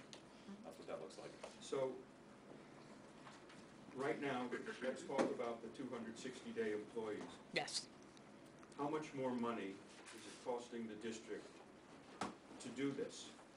On your, let's see, on the warrant cost out, So That's after that pink sheet. yeah, for 260 employees, the total increase for health insurance is $372 because of the shifting of the deductible. From what to what? So right now, their contract allows for the entirety of the deductible to still be funded. So that's being phased out and being put into premiums. Keeping in mind that of that population, that is of this contract, that is the population that takes the insurance. Does that help with where you're going with it, Neil? I'm So trying to it's- figure out how many additional dollars the district is going to have to pay because you went from 68 to 80%. Total health care increases is $66,000 the first year. For both groups of employees? for the total. The total, yeah, both The groups. 260s and the 180s? Yeah. So Yeah. just projecting it based on the people who take the insurance right now, it would only be a $6,300 increase to health insurance. The bulk of that increase is projecting out how many people will jump on. Okay.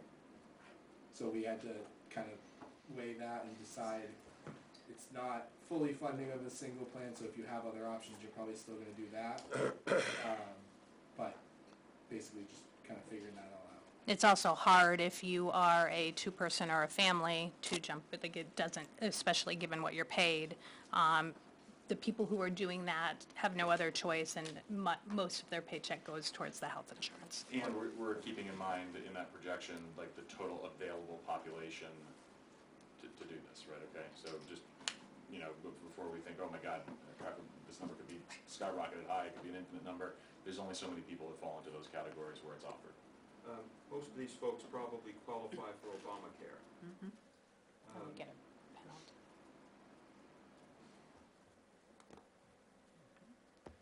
Will they find it more financially advantaged to take a low-cost silver plan, or will they want, and therefore cost the district nothing? Yeah. Or will they find it more advantageous to take the district health care? It wouldn't be nothing because we get charged a penalty for that. So in Ware and in Hennecker, we're charged a penalty for those who go because we don't have a reasonable plan that they can go to. So, and because healthcare, I don't know that they actually do qualify at John Stark to go on ACA because we offer something.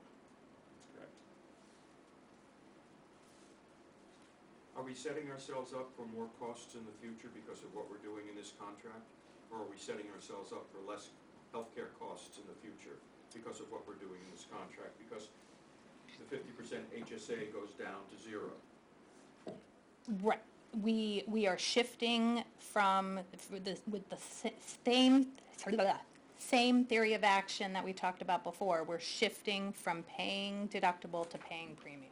And that will reduce the district's costs. We are also adding insurance benefits, so no. But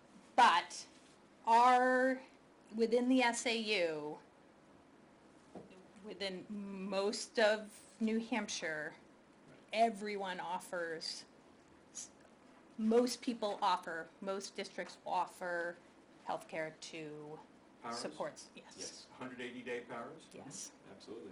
yes. We are, we have people who say we can't work here. I mean, they can work at Stark, but, yeah. Remember, we go into these things looking for attraction and retention of talent, and we are not the ones that are saying, hey, would you guys just like some free healthcare? This is a conversation that comes up all the time about whether or not we can begin to offer it, and this is how that sausage is made, right? Like, we are trying to phase it in a way to retain as many of these paraprofessionals as we can. Can I go to? Sorry, with the paras, it's actually an attraction problem with paras. I should be more accurate with that. We've had para positions open at Stark for some time. So that's our challenge there. It's overwhelmingly across the state, even while there's health benefits that are paid, you can still get a higher paid job doing a bunch of other jobs now. Do you know what Duncan is hiring at, just comparison? Not anymore. We moved the wage originally because we were losing to Dunkin's and McDonald's back when those wages were like $10, $11 an hour. I think it's about the same. Where does not have Healthcare. health benefits, right, okay, so this is just, how many years has John Stark had? They've had health benefits at a low rate since I've been here, Okay. yeah. I think at least 15 years. Okay. Yeah. So it's just a different context. So the potential, you'll see some potential warrant articles. This would be a board discussion and decision at public hearing or at the board meeting around the revote. I know that it is an unpopular thing, but it's also essential that we get the John Stark contract. So it says potential. What proportion of the voters vote at the original meeting, and what proportion historically do they vote at the second meeting? Right, it was a lower, it was lower. So just The again, one Mostly time I peop- remember. Mostly people who were directly affected come out to vote. Yeah. so this is similar to my comment. But it has to before. be voted on to have it happen, Exactly. right? The voters have to say, and in some ways, it's a double-edged sword to even put it on there. I'm not sure I'd even I mean, I agree. there Yeah, are good reasons for and against, because you guys all might say, oh, they're gonna put that on there, that means they're gonna negotiate it for lower, because we're not gonna certainly come back with more, right? And it's just cost items, so. It's imperative to the board, for the sake of attraction and retention of talent, that we get a contract this year. It's absolutely crucial. It should, frankly, guys, it should have happened last year, right? Okay. You're talking about both or one? No, we're not talking about it anywhere else but the John Stark I'm contract. talking both, you got two contracts. We're only talking about the John Stark teachers. John Stark teachers, for sure, because they did not have a contract last So year. that's That- the first Please one. do not mix my words to say, like, I don't care about the support staff. It's important that they also get a contract, okay, right? This is our main way of attracting and retaining talent in our district. And every year, the voters look at this and say, we don't need to approve that contract. That has an impact on turnover. It absolutely does. The thing that it doesn't is magical thinking, okay? So, we enter into these negotiations looking to build a fair contract that we think that the voters should approve. We wouldn't put a contract in front of you and say like, well, let's hope it sticks, right? So the idea is that it's a fair deal, okay, right?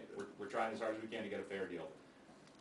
You can ask Suzanne Carmichael, who works up at the school, what she thinks of me for that exact reason, guys. Okay, right? I've been across the table for a number of years.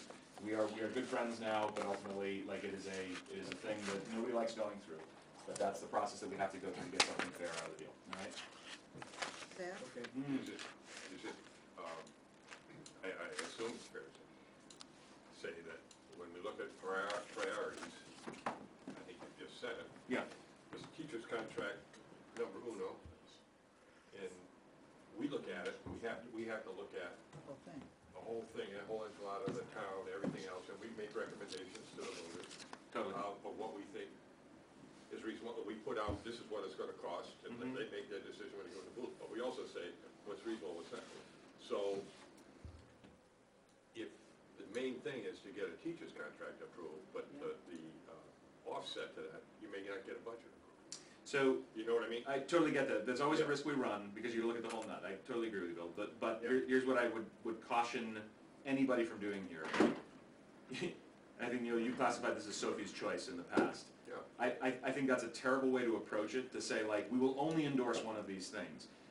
If your rationale lines up with the total cost, I can't begrudge you on that one. But if your strategy is to say, there's 6 things, and we're only gonna pick 2 of them, I don't agree with that. Personally, I don't think that's an appropriate, fair, or meets the charge of this group to do that.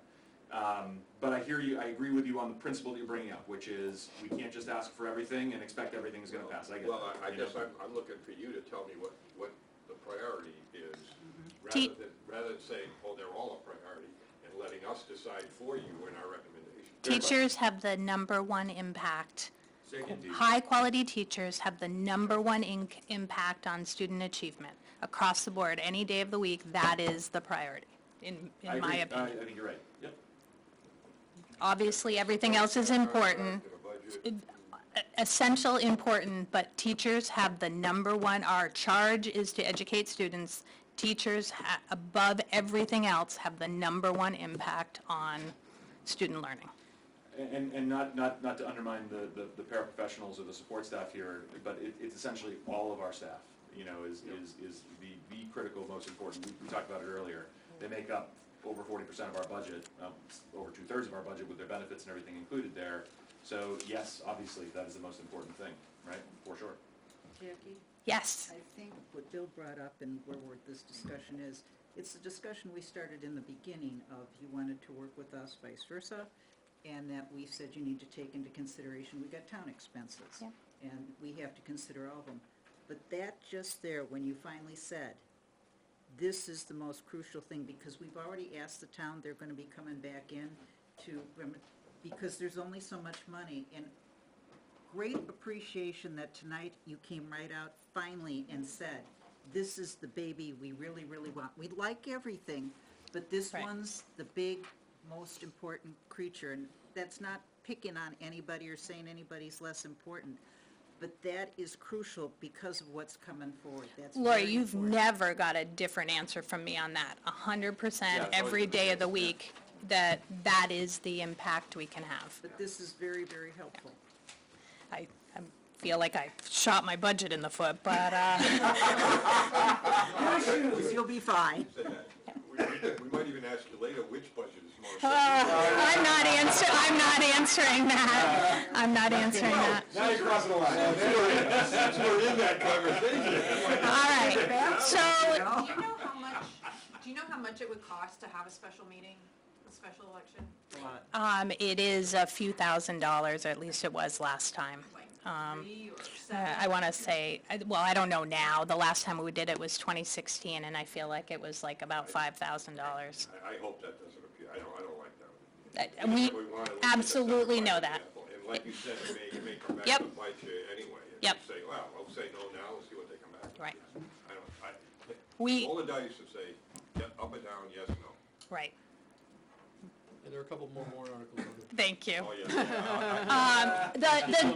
The good thing is, a number of these are articles that you're going to see again. So we talk about them once, and we can go through them more quickly when we talk about where.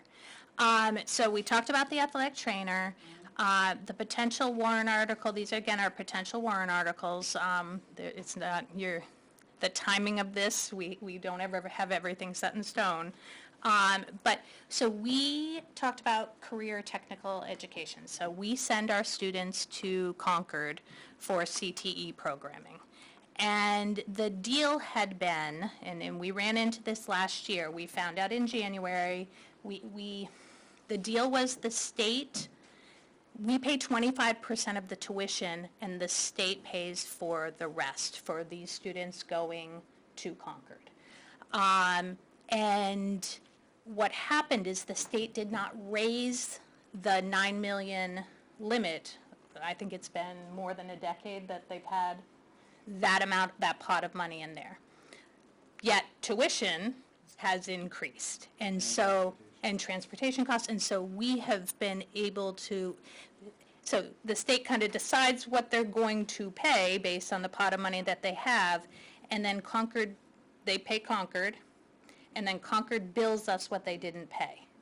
And we get that bill in January, and we got a big bill last year, and so we're like, what do we do?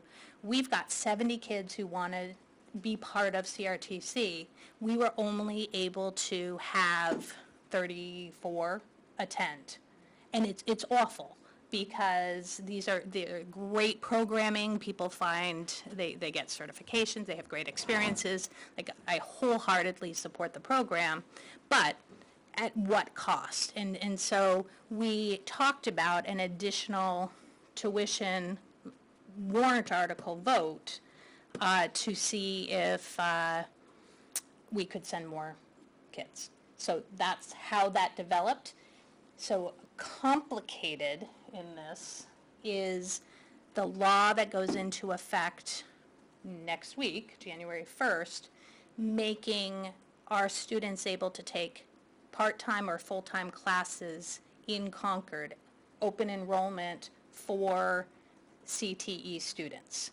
So I'm going for my education courses, or I'm going for my mechanics courses, and I want to stay the rest of the day to pay, to take my English class and my math class, non-CTE courses. A student is able to choose that now, and we have to pay 80% of the cost of that, of our cost per pupil. I'll get into open enrollment soon. That's already in place. No vote by the citizens of Ware on whether that can happen or not. That's in place. So one of the conversations the board has to have is, if we have more kids go to CTE, that opens up our liability to have more students stay, because they do spend the half an hour to get to Concord and half an hour to get back, and if they decide to go full-time, we're on the hook for the CTE tuition and the 80%. So it is quite a landscape out there right now. Could you explain why this is a separate warrant article? I mean, this applies to the kids who are now going. We already have that fund, so this would be on top of that. But isn't it, I thought it was a student's right, regardless of the budget or anything else, to say, yes, I want to go to Concord for my, what is it, CTE? CTE. So can I put $100,000 in the default? No. Why? If it's You're answering a your question. legal obligation. It's about a number of students, Neil. So like, we fund a certain number of students, and this was actually the hard decision we had to make just before the work session last year, was how many students were we essentially gonna be able to fund to go, right? So while it's a student's right to want to go, we don't have to fund infinite positions to go and do it, right? So it's not the student's choice, it's the district's choice. We I limit mean, the number of positions that we can fund, so yes. I think we're in This a isn't little bit of open enrollment. dicey, Right, like, this is not open enrollment, this is something different than, if somebody chose to go to an open No, enrollment. I know what you mean. But you are right. You're right, you are right about that. when New Hampshire was paying what they said they were gonna pay, we were obligated to pick up the other 25%, and any kid could go, and we made that happen as much as if Concord had space. Now, what Concord did is they filled up our spaces with other kids from other districts, and so we sent our 34, and the rest got filled. So it was Concord that was limiting, not John Stark. Right. So how would this enable you to get more spaces if Concord is already filled?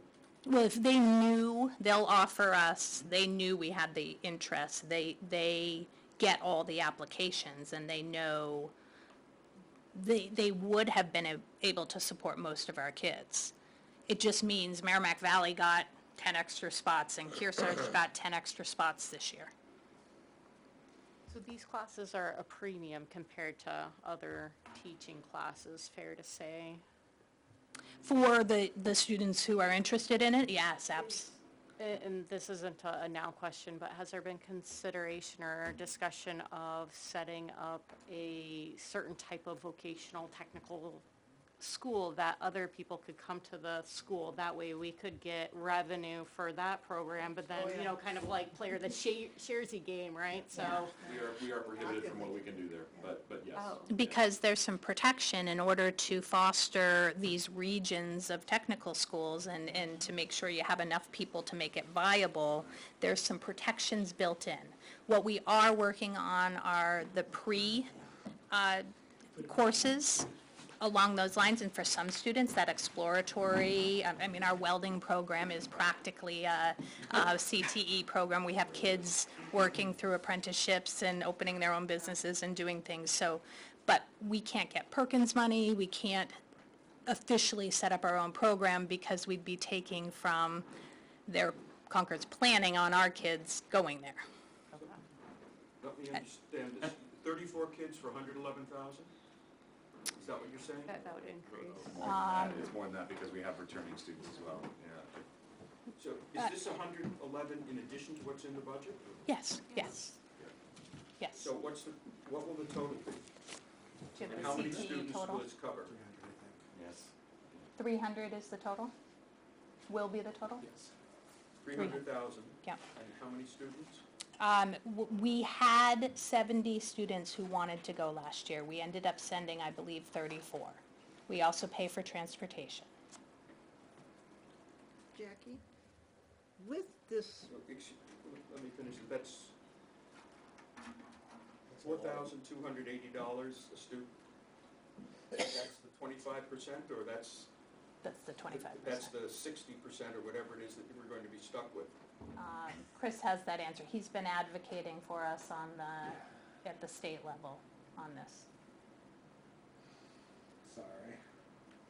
Totally typed my password wrong, yep. Do you have percentages on how many kids from John Stark graduate and go on to technical employment versus the kids that are going to college? Like, what's the impact here? I think we have about, so there's two answers to that. There are students who go to college who go to CTE. Like, my own daughter went through the education program, now she's a teacher. Okay. But we have about 50% of our kids go on to 2- and 4-year schools. Okay. while Chris is doing that, my question is this. Yes, we have people that want to go to Concord. I'm presuming there are some other schools that figure into this, Kearsarge and a few other places, correct? But it is subject to the number of teachers that Concord is paying for, because that's Concord's school. Yep. And it's Concord's tax base that we are now loading with our kids.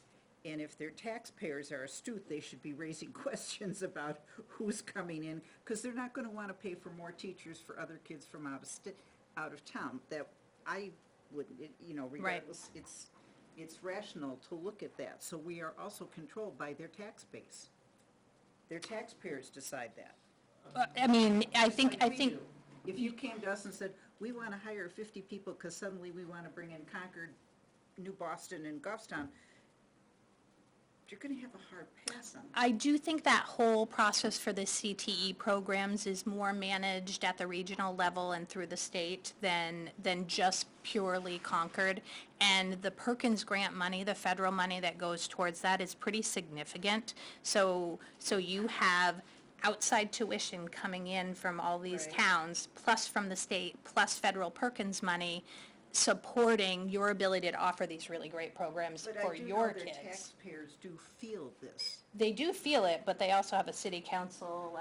We have a Concord taxpayer here, and how much voting do you do on your budget? Right. We vote for the people. So, my projection for next year is $6,107 per student. For how Is that many our students? 25%? That's per student. So it doesn't change depending on how many students we send, it's per student. Say that number again?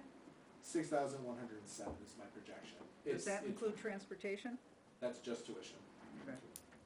So that's my rough projection based on the stepping down of percentages that the state is able to fund. If that happens more aggressively, it'll be even a little higher, but, So we're not paying 80% of their tuition. No, we'd be paying 80% of the John Stark cost per pupil for our students to go to, let's say, I want to go full-time to Concord, but I'm a John Stark student, we'd be paying 80% of our cost per pupil to Concord and that $6,000. At the moment, Chris's figure assumes 6,000 divided into 111,000, no, divided into 300,000 gives us the number of students that you think will take advantage of this program.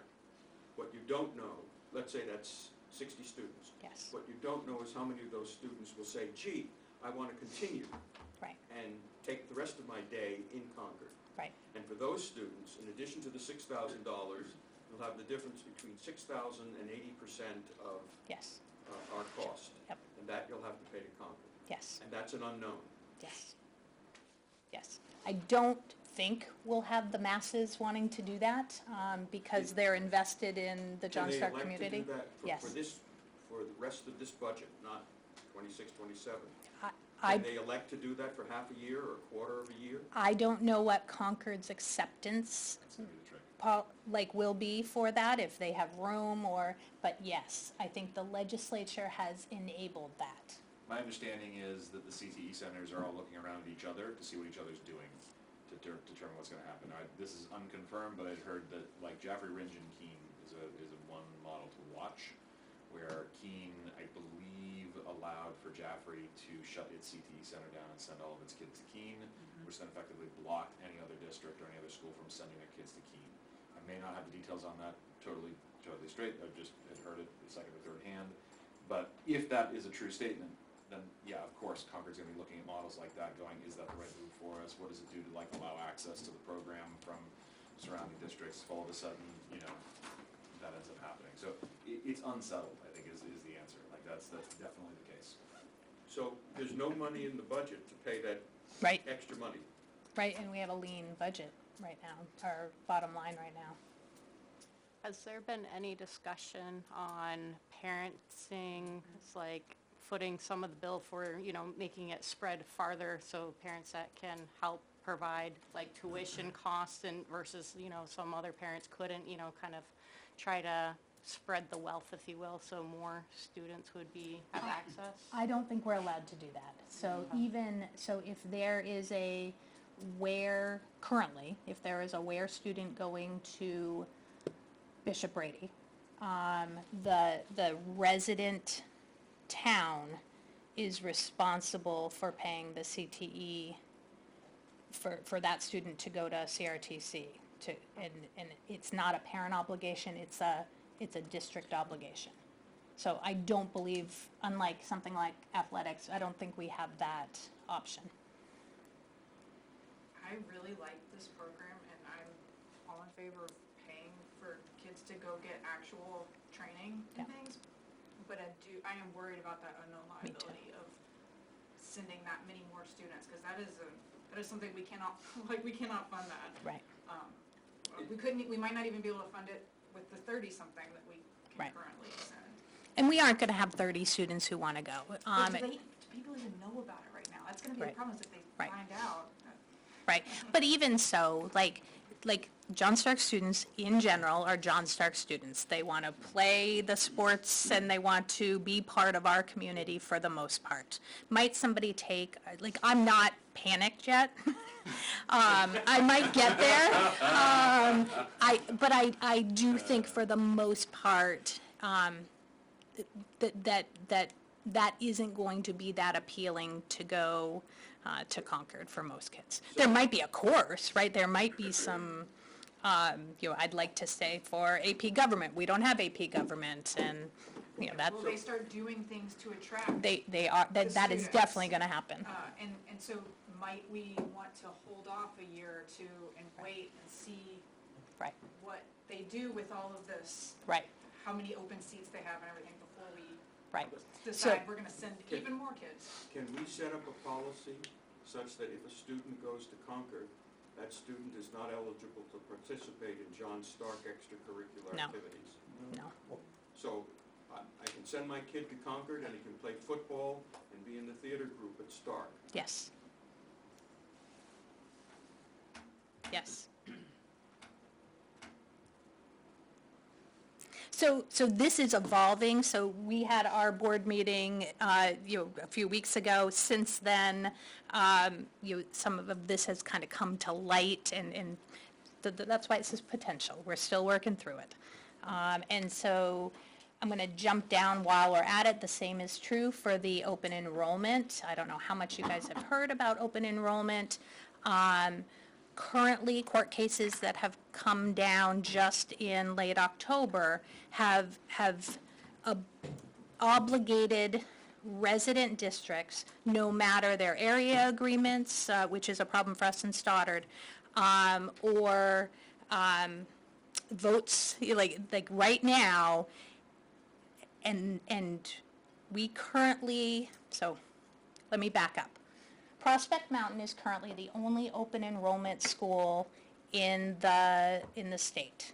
To become an open enrollment school means that you'll accept students from other towns. They can go to your school. You go before the voters, at your meeting, and you get it passed. And now you're an open enrollment school. You get to decide what percentage of kids you're going to take in, and you get to decide how many can leave and go to another school that's an open enrollment. So when there's only one school and it's up in the Lakes region, that is less of a worry for me, right, in where. However, I just got notification that Prospect Mountain has an online program for 7 through 12. And we actually have a WARE student. I don't know which grade they're in. I have a phone call after vacation with the superintendent, who is going to enroll in that open enrollment school. WARE is now obligated to pay 80% of the cost per pupil. Luckily, ours are lower than theirs. For our student to attend that online program, even though we have VLAX as a charter school and other options available. So where I thought geography was our friend, it's no longer the case. They have an open, and so we have no choice in that at this moment.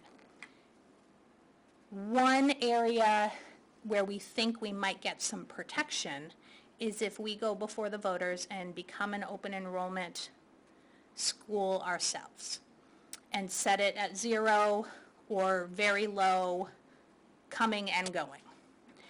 And that will probably get amended in the legislature within, in a hot minute, but for right now, that's the only thing that will hold and protect ourselves. It does not protect us from the CTE program, that's already law, but as far as this until we see how things shake down with open enrollment, I can see it being wise for us to bring that forward.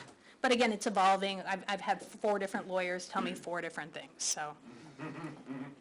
You're essentially restricting what our kids can do, Yes, right? right, and that, the voters might not want that. But it saves Yeah, I us mean, a I'm lot a of big money. fan of competition coming out of Yeah. the commercial world. I didn't like it, but it always made me better. Right. So I have mixed emotions, actually. I think that this is not good to restrict it, maybe to restrict it at some level, but to call it at 0 seems too much. I'm not afraid of the competition at all. The funding mechanism is messed up. And the fact that it can supersede agreements that we've put in place, that the voters have approved, I think it undermines local control at the most basic level, but.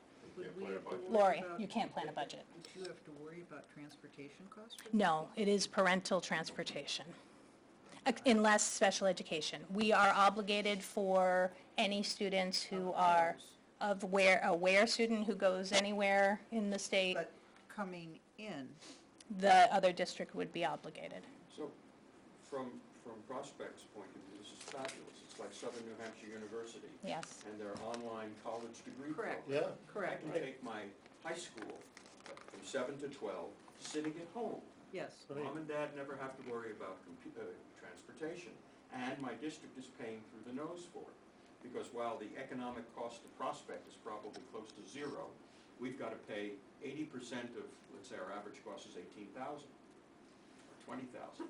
It's enormous. I think this is a very important article, but I'd suggest that instead of opening it to zero, because that looks as though you're playing games, and I don't think the courts would appreciate that. I think that should be set at some low but acceptable level, and as I had suggested before, if this were changed to 1 student per grade that we could take in, because if we had a student, it would be no additional expense in any class to add a single student. And we did 1 for 7th grade, 1 for 8th grade, 1 for 9th grade, 1 for 10th, 11th, and 12th. I think we would be within the spirit of the law, but keep the 0 for students leaving Ware to go elsewhere. Now, John doesn't like that perhaps because it yeah, I don't like it at choice. all.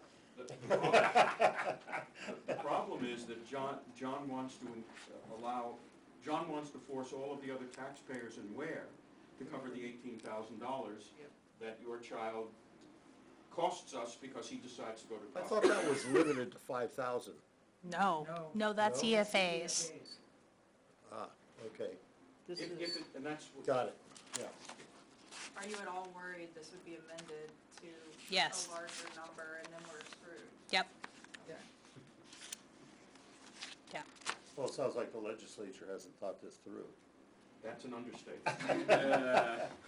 You know, there's the old, whatever you do, anything, you gotta see where the thing's going in the next number of years, right? It's amplified by the fact that there's several pieces of legislation that are trampling all over one another right now, and nobody knows how they're gonna impact one another. Yeah. You know? In the meantime, it's a mess. It's a mess, Is there a right. specific bill dealing with this that you're aware of? It's the open enrollment piece that is dealing, I'm referring to the open enrollment legislation, pending legislation, and the fact that the state has continued to diminish its actual reimbursement for the CTE program. So the open enrollment piece conflates the issue, right? If we were just dealing with funding, that would be one thing, but we're dealing with funding and the difficulty of what does open enrollment throw in for a wrench in the whole mess. The last article that we're, and it probably would have to be a series of articles, we have a couple funds, and you do have all of our fund and fund balances, the trusts, of consolidating, and it would be a couple moves, closing out water and sewer and future building to put in the special ed reserve fund. Building up our, as those costs, as you see, like a lot of those costs that we're proposing next year, we're actually funding right now, and which is part of why our fund balance at this moment in December is much lower than it's been. I think we're at 140. What's our jump start? In John Stark, we're a little higher in John Stark. Okay. Around 400. Oh, But good. 140 is, I do think that that's not where we land. If- In John Stark, these warrant articles were still a discussion point for the board at the end of our last board meeting. So there was also some discussion about whether or not special ed was the right reserve, or if the capital Right. improvements. So the board still hasn't yet finalized that decision, but what we plan to bring to public hearing is this. Is there, Jackie? if you eliminate water and sewer and future building, and those funds, could expenditures for those purposes be made from some other fund? the capital reserve for water and sewer, right? No, so Yes. So, in my estimation, the capital improvements, capital reserve is Could cover that. for building needs, and so it kind of consolidates some things. Do we have a lot of needs for the current water and sewer to be separate? No. You know, is there anything catastrophic coming up? But why wouldn't you put it in the building funds as opposed to the special education? We might, but we're also, Not related at all. it's not related, but we are being advised by the state to build up our special ed reserve funds. When you think about some of the problems that have happened in a number of the districts this year, special ed funding is the root of many of them. So, I mean, we're seeing that, so, again, the board hasn't decided. The problem for the school is that special education is mandated, and it's totally unpredictable. It depends on what parents decide to do, it depends upon what the advisors determine is necessary, and so no matter what we budget, it could go skyrocket high or drop down to nothing. They need a cushion. If they don't have a cushion, then it has to come out somewhere else out of the budget, or they have to have a special meeting to exceed their budget. So it makes sense to put as much money in your reserves in special education as possible. And as Chris just told us, they still will have money in this capital reserve, which they could use for water and building needs if necessary. Right, but it was voted on, I would assume that when this article at one point in time was voted on by the voters, specifically for water and sewer. And the voters' will was for water and sewer, not for special ed. I understand what you're saying about a cushion, I do. However, it was meant for water and sewer, ergo building. And when you start muddying the waters with, well, they voted for this, but now we'll just kind of set it over here because it's needed, you're starting to circumvent the whole point of why we have voters and what That's why they're it's a But it voting will for. be voted on. It will Why be it's a voted warrant on. article, though. And we didn't have, so we established the capital reserve improvement with some unanticipated revenues, pre-COVID, I don't know, it was 2018 maybe. And so we didn't have that fund established when the voters put together the water and sewer, so. The reason that we created the water and sewer warrants forever ago had to do with the well situation and the septic situation at John Stark, which are no longer the issues that they used to be. So if you, going along the lines of what you're bringing up, Lori, if all of a sudden we said, great, we are no longer actually on septic, and for whatever reason, town sewer and town water came out there, right? We would have no need for those expendable trusts anymore. Then what would we do with it based on the voter will 15 years ago prior to those hookups? So this is a hypothetical situation, right, okay?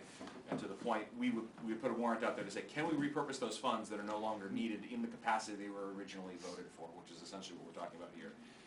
Right now, as we sit here and talk about it now, we don't have the same need that we did 15, 20 years ago for water and sewer, okay, right? We do have a need for special ed, which is why you see it in front of you.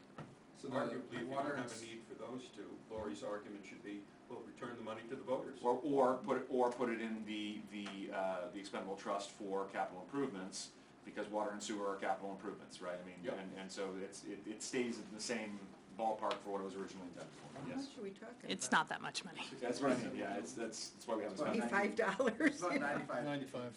Okay, it's Yeah, about that, yeah. Right. So the water and sewer was established in 1996. The future building was established in 1988. So and we've not looked to either of those reserves in the 6 years that I've been here. The special ed and the capital improvements fund have been both top of our minds. It's worth noting 1988 was the year after the building was built, first time. So, And how And much interest have we earned on those? About $5. And we are, in Ware, we had public hearing to access both actually capital improvement, because we have a water issue we're addressing this week, and then also special ed. So we are actually finding ourselves in a place where we're using those trusts. Are we ready to move on to the Ware budget? Hallelujah. Okay. Are you okay if we do the summary? Yes, please do that. Absolutely. Yes, find the lilac page, and the summary is the next one. So we are currently operating under a budget of $20,615,177. The increase proposed is 754,434, or a 3.66% increase. This, Current budget. over the current budget. However, and I'm going to say it before Neil does, that you'll remember that the bond expired this year. And so we are actually, this increase is substantially more than $754,000. So the expiration of the bond, and correct me if I'm wrong, is about 900. 918, 55, 54, and a loss of state revenue of 369, 680. And so that means we're talking about well over $1 million in increases in this budget. So the 3.66 is not the actual increase. And where we were hoping we'd have a situation where we could be talking about funding, putting money in capital reserve funds, and we are not in that situation.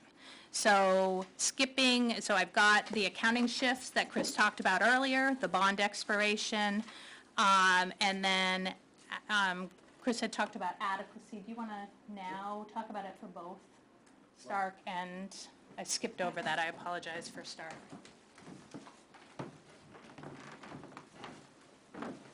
All right, so just because you're on the Ware page, I'll start there. So the Ware School District is going to have an increase in the adequacy funding. Next year, a projection of $81,945.49 more than what we're getting for revenue right now, so that's positive. And then there's a projected decrease on the statewide education tax, but to me, that's a good thing for taxpayers because that's a pot of local taxation that's decreasing. So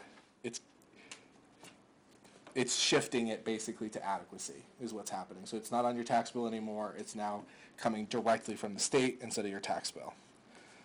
The state now guarantees the 95% of the projection that they provide us this time of year for next year.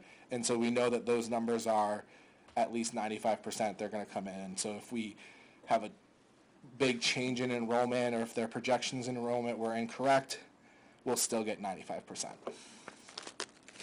On the John Stark side, their projected increase in adequacy funding is $338,658.96. That is predominantly on the back of some population moving up in Henniker, that Henniker is seeing a decrease, unfortunately, for them. And then they also have an increase on the statewide education tax of $73,506. So that's less good because that is going to come out of local taxation. Yes, so those implications will be on the revenue sheet come a couple weeks from now at the public hearing. But those are big implications, and I probably don't have to tell this group over again as well that we're going to see that step down of state adequacy again next year, and so we're going to have that conversation all over again, unfortunately. So I think that we should always continue to remember that that's happening. When's the last year for those full-time? So it's every 2 years, 20%. So it's going to be over 10 years, 5 different times. So we've only done one, right? We've only done one, Okay. yeah. Any questions about adequacy? All right. All right, so budget areas, we've got our health increases, our, You skipped over default. oh, I'm sorry.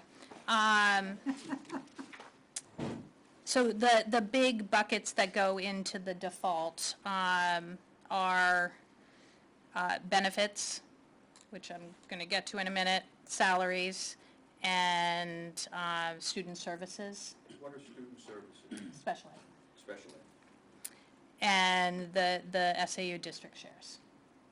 So, the district no longer has to spend $919,000 for debt service. Yes, So the default budget went down by that.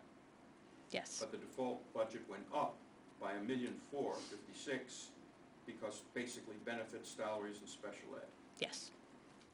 So the bond savings that we were all anticipating evaporated, That's, Benefits.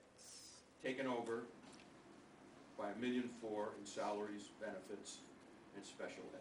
They weren't expecting it either, because they've been talking about ways they were gonna spend that money for over a year now. But they're not spending the money. This is No, something they have no, no it's choice getting in. sucked into something else, Right. but they thought they were gonna have it to spend. Absolutely. I mean, the Centerwoods, we had a committee that met 2 years ago to talk about and make a plan for Centerwoods to present to the public as a way to save, to make those improvements. And, you know, that isn't necessarily something that we're gonna move forward with right now.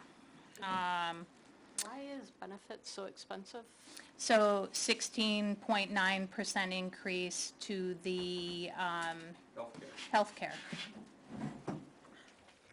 And as Dr. Coe alluded to earlier, we do have, some people jumping into the plan than we are. It's just, So there is census changes as well. it's so much more expensive than the salary portion of it. Yeah, it always is. Well, looking back at Because John anywhere, Stark, it always is. the salaries cost more than the benefits. Right. But then it's like the other, it's actually a lot more, Right. like, for the benefits They have more here. people. It just, It is because of the more people. Okay. It's a smaller More set, so, John Stark School District is one school, Ware School District is two schools, and so there's more professional staff, more administrative staff between the two buildings as opposed to the one building. And so it's similar to what you're seeing with the John Stark warrant this year. That number's in the 400,000. The big warrant that we presented 2 years ago for WEA was $1 million. It's that kind of same delineation. so since the salaries isn't, you know, exponentially more as well because you have more, they get paid And- less? And also, remember, John Stark, they both of most of their staff is in the warrant, and we can't increase their salaries in the budget. It's Correct. included in the warrant. There was very little salary in the John Stark budget. Okay. We're not negotiating, so the WES, ESS is in here, and this account, yeah, right, Okay. so. Jackie, could you enlighten us as to how much it costs for a family plan? 42,000? So the And how much does a starting teacher get under the new contract? 46,000, was it? Yes. So 46,000 in salary and 18%. 42,000 in healthcare if the person takes that particular benefit. Wow. Benefits are always And 18% for retirement, life, I mean, the benefit piece adds up, and So for a beginning teacher, benefits exceed salary. significantly. And that plan that we're disincentivizing is 50,000. The point of service plan for a family. A beginning teacher is probably not on a family plan. Right, but But, there are exceptions. okay, so breaking that down, you see how the benefits, break down, and Chris talked about splitting out, so you can see premiums, contributions, and opt-outs. Let's see, then dental, same 4.4%, and then the other benefits add up to an increase here.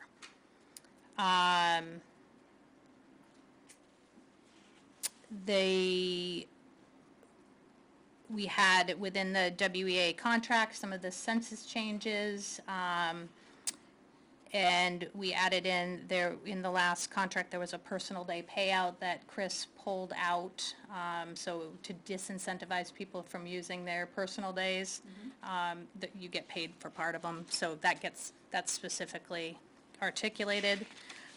Within the West contract, which isn't up yet, so that's in effect right now, we've got 71,000 increases in salary. And then there's also a longevity payment that is included in that contract.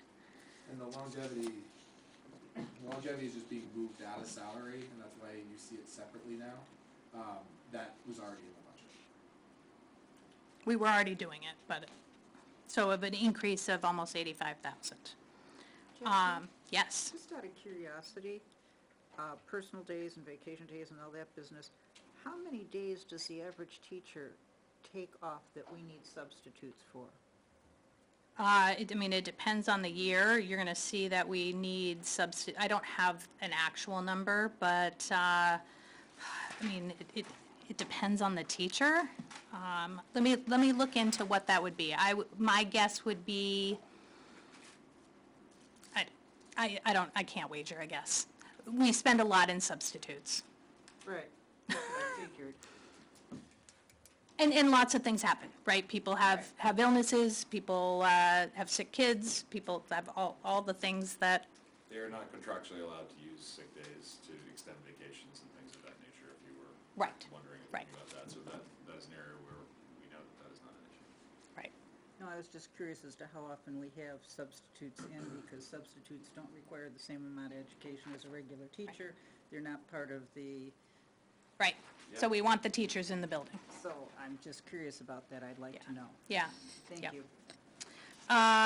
Wage pool is for folks who are not under a CBA, which includes the administrators, our behavior person, adjustment counselor, school psych, custodians, secretaries, and our speech language person. Percentage? Is that just, this is proposed, right? Proposed, and so that is, But the salaries above that were default, they're part of the default, right? yes, Okay. yep. What Ah. percentage? Less, 3%. 3%? Yep. It doesn't mean everyone's getting a 3% increase. It means that that's the budget. And so we are currently under a default and did give people raises. So there's a non-CBA increase that carries over. It's not part of the default, it's part of, so that's also part of the delta between the default and the proposed. So if we go default, it's not included, or it is? It is not included in the default, Okay. yep.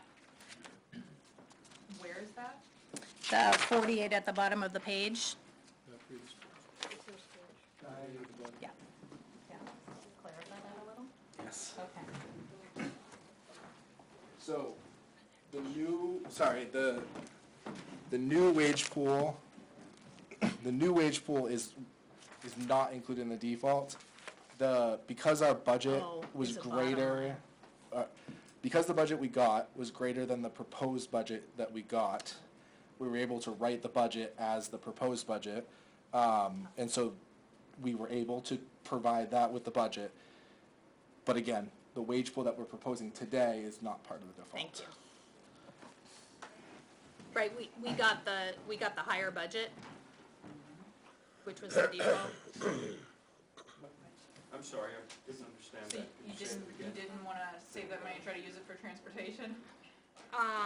We did use, Did. yeah, so it's a calculation, right? And the board's allowed to do with it what it wants, and so, So in the current budget, they put in a 3% increase, roughly, yes, taking the money from wherever. yeah, And of course, you're not going to say that you're short special education now because you've spent the 3%, right? I mean, part of it is we're down, that's why we're down to where we are in our bottom line, Because yes. you shouldn't have spent the 3% since you were under a default budget, but, sorry, that's my comment. But I like my custodians, being here and my But principals. the point is, the default budget does not include any 3% increase. So if the default budget were to go into effect, and you spent every single line the way it was budgeted, you would have to take away 3% from these folks' salary. I'm gonna let you work that out with Chris after, cause you usually do a sit down. Okay. Okay. Yeah, it'd have to come from somewhere.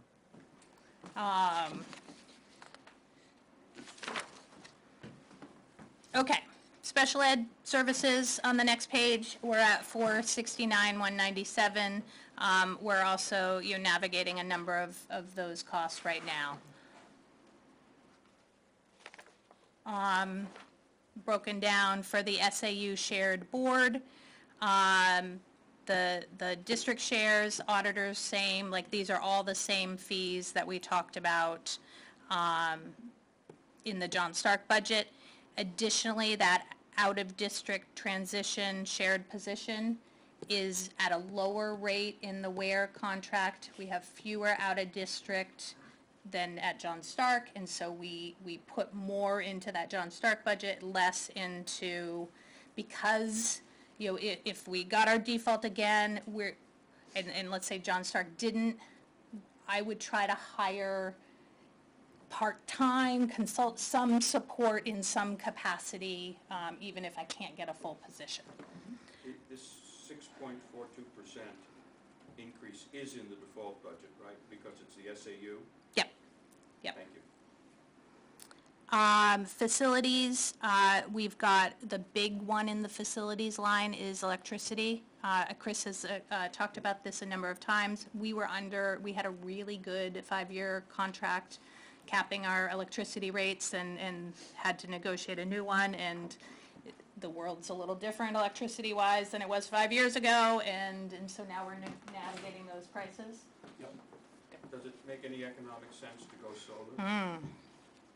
Is that a Without yes or no? subsidies? Oh, no, it doesn't. We were going down that road. yeah. The About that subsidies too. not. So solar is not economic unless somebody, my federal tax dollars Yes. subsidize this. Unless you help, that's right. Not currently.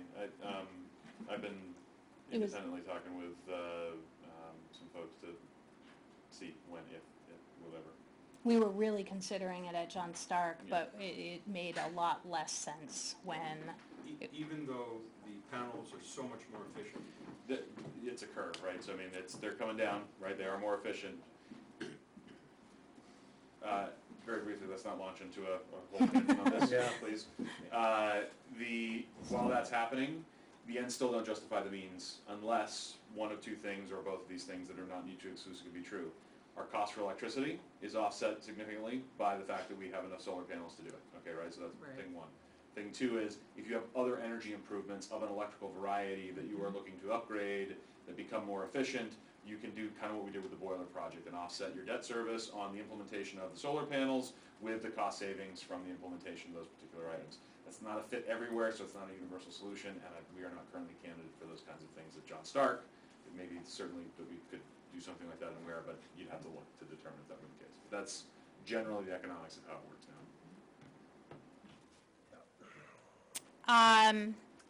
So the electricity is the biggest component of that. There are some other increases where we're finding needing to do more repairs in both buildings. And, which is part of why we had wanted to do some of those bigger projects. The transportation contract, we're hoping that passes. And so that would be the contractual increase for the bus contract. I talked about that we've overspent our sublines and are looking to add to that. Overall, our computers, we have a decrease, and we have an increase in curriculum materials, which is primarily within our literacy program, with smaller increases in other parts of that. The nurse repair, and what was that?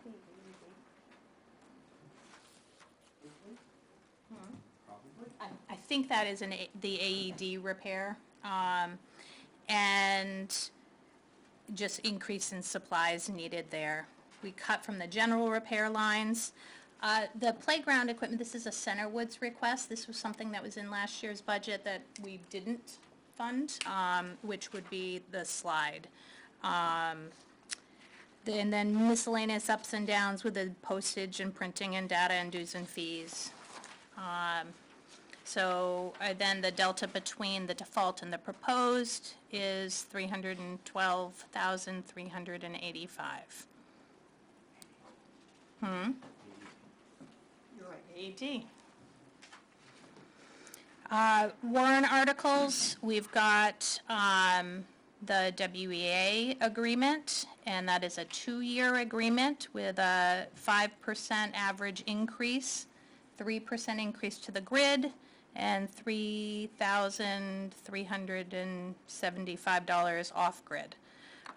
We did some work around language and clarified part-time benefits and liquidated damages if somebody leaves, where we have an ability to claw back some of the expenses we paid if they left after the contract started. Is that 5% average increase per year or total over the 2 years? Per year. Per year. It's with the step, so 3% to the grid and then the step. So it's 8%. And so it also puts us in the same place with our neighbors. This does not put us ahead. It puts us we're in striking zone.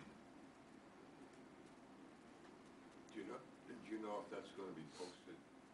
It should be there now. We had so, Wasn't there this afternoon? okay, sorry about that. We had a clerical error with which grid got put in there. Okay. So, Yeah, I yes. was hunting for it. Okay. I We just- are waiting for it to get re-signed over Christmas. Because we had a clerical error. So sorry about that. I didn't know if it was me that I. No, I thought we had figured it out, but, Okay, Frank Campana question. Yep. Is it $33.75 per year, or is it $33.75 first year and 2 times $33.75 the second year? if you look on the warrant article calculation, Chris did the Campana total. But which, I'm asking It's which not on it there? is. That's 383 times, It's- 383 times 2, 2 plus so, 362. or times 3. In the first year, there's an additional $33.75. How much additional is there in the second year? 3,672, 362,000. Let me try it once more. I'm making $100,000 a year. Yeah. In the first year, I'm making and if this contract goes into effect, the first year I'm making $103,375. How much am I making the second year? The off-grid number, right? You're talking about? You're not gonna lose it. The next year, I'm making Yes. $103,075. But I'm not making $106,750. You're making more money each year, Yeah, yes. each year you're getting So you get to 3,000, keep the money that you made. I mean, I fundamentally disagree. Everything, you continue to pay the cost. The transportation contract goes up. You don't count all of the money you pay for the first year Right. in the second year. But I understand your point, So and the total amount of money that this person is Yes. getting is 3 times $3,375. Yeah. Or is it only Yes. 2 2 times? times, Two- 2 years. no, 3, 3 Three times. times. They But you get- get the first year. Their salary goes up 3,375. You have what you have. That becomes their salary, and then they get an additional thank you. How does it 3,375. feel to be Frank Campana for 7.5 minutes? He bugs me, and I have to do this. There's legislation this year where all of that that all has to be on the warrant. Yeah. The Oh, it'll multi-year be on the contracts. warrant, I know that, but I needed to understand it now. Yep. That's all. Basically, after 2 years, you're paying over $1 million in tax money for Right. for the services you're getting Yes. today. Well, that's a bad term, to say for the services, but People The total cost continue of to make more contract is money, yes. yeah, after 2 years, Yes. you're paying, but you're not paying, well, the last contract was Right. a lot more. Okay. For 3 years. One thing that did come out of our Centerwoods study committee was discomfort that there aren't sprinklers at Centerwoods. And so we potentially may have a warrant article to put sprinklers at Centerwoods. And you haven't figured out the details of that, we're getting a quote right now, an updated quote. It's I mean, it was $1 million, the last time we talked about this. We can't do anything else without that. We were grandfathered in, but you can't do, so at some point, we've gotta bite the bullet on that. You aren't allowed to do other renovations. Like, They want HVAC. HVAC. Seems reasonable. I don't know. How many schools have HVAC? No, Hall, yeah. a lot these days. they don't need air conditioning. Some level in some parts of the, I mean, we have it in some parts, No. yeah. Play The outside sprinkler more. money would come from this additional fund? Their homes Or- aren't. It would, we haven't figured that out, but we've got, Some, yeah. Some sort of. Yeah.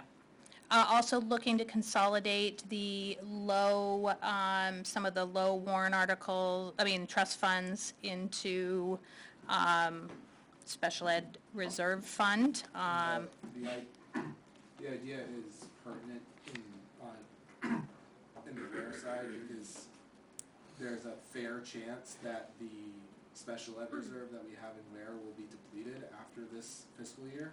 And so these warrant articles could refund the special ed. Question, we have had warrant articles for playground stuff. If this all gets transferred to special ed, and yes, I know it's going to be a problem, am I going to see a warrant article for playground stuff after this? I can't use it on playgrounds because it's play fields. So does that mean we'd have to go for playing fields?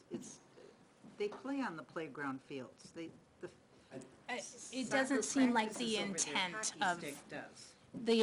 we go back, The intent to me was that it was for athletic fields. That's how I read it. So while they're practicing over there, it's not considered a field, it's considered a playground? That's how I'm reading it. I We don't would know need the law from clarification that. on that, because they do practice Yeah. over there.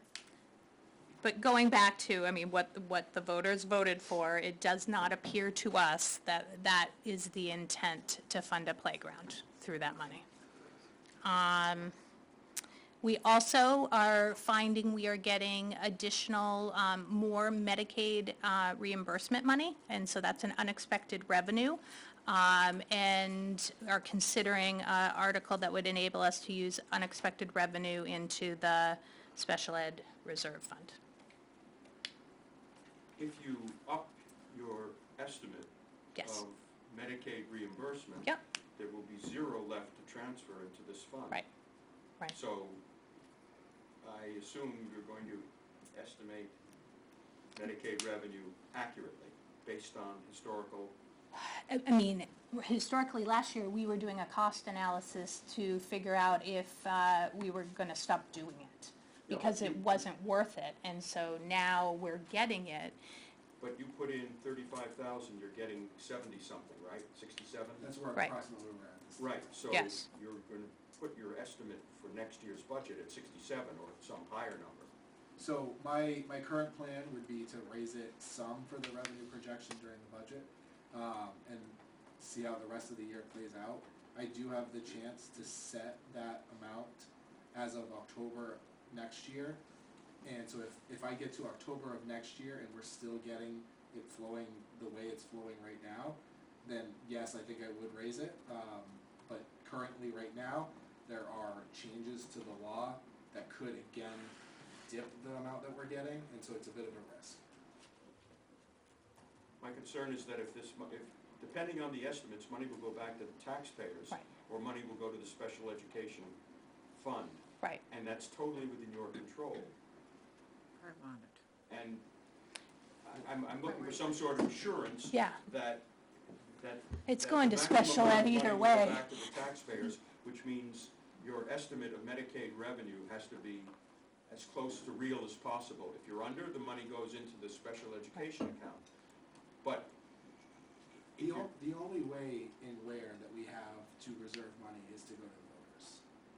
We have no other way to reserve money. And so if I budget 35,000 in revenue for Medicaid and it comes in as 80,000, that money is going back to offset taxes unless the warrant article passes. that's my point. less money will go into here and more, and, okay, You're just saying it's all contingent upon their estimate. exactly. Right, but the estimate is, like, we are struggling to do those estimates, and so we're also struggling to pay for special ed costs. We're just exploring options to shore up our ability to fund. Because if I say that we're gonna get 65,000 in Medicaid, and we get 35, then we have less money, we can't spend our budget because we now don't have revenue coming in to pay for that budget. If I budget 35 and it comes as 60, that money's going back to set offset taxes.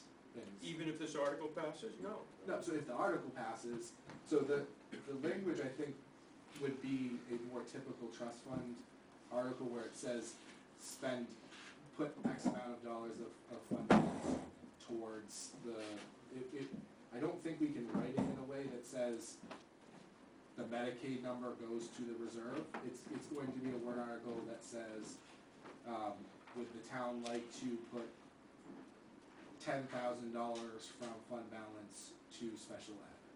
Okay.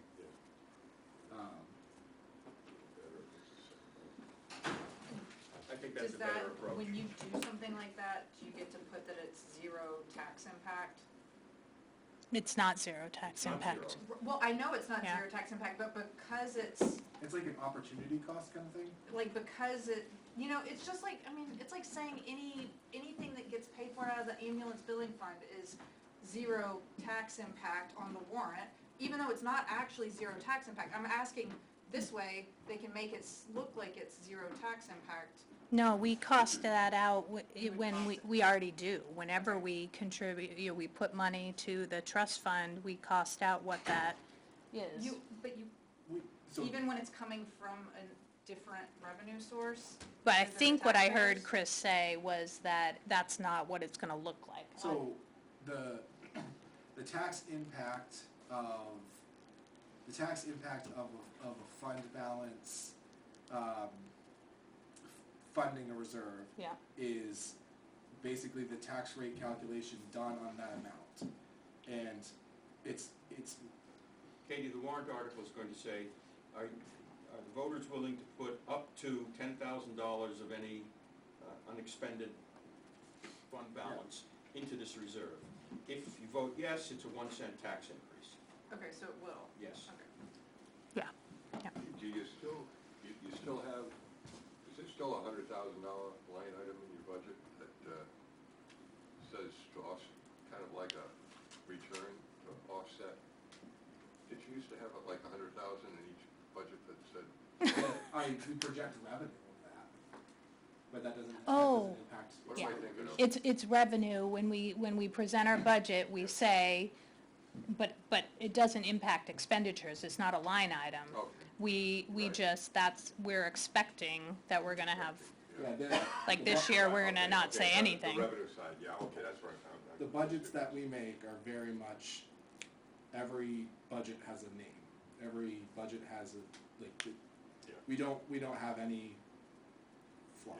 It's anticipated revenue, it's on the revenue side. I'm thinking of. Almost done, I think. So open enrollment, same as what we talked about, but we do have, and this is interesting, we have, in a butter, there was a deed that was filed incorrectly in 1992, granted the wrong parcel of land to the school district, and that just has to be corrected through a warrant article, so that'll be fun to explain to voters. Questions about where? And the open enrollment is gonna be the same I- wording as I mean, the high school and do you think the two school boards, do you think they're gonna have the same wording in the article to be consistent? I would hope, but they're two different boards, so, Yeah, but it's one group, of voters, guys. yes. No, Yes. No, we get you completely, yeah, like, ideally, it will be. We don't work against each other, we try to work together, so, Okay. yep. But quite the ability to, we can't handle, I'm really hoping this person who's doing the online program isn't a 7th grader, I'm hoping they're a 11th grader. because we do not have the ability within the WARE budget to pay for anything, so.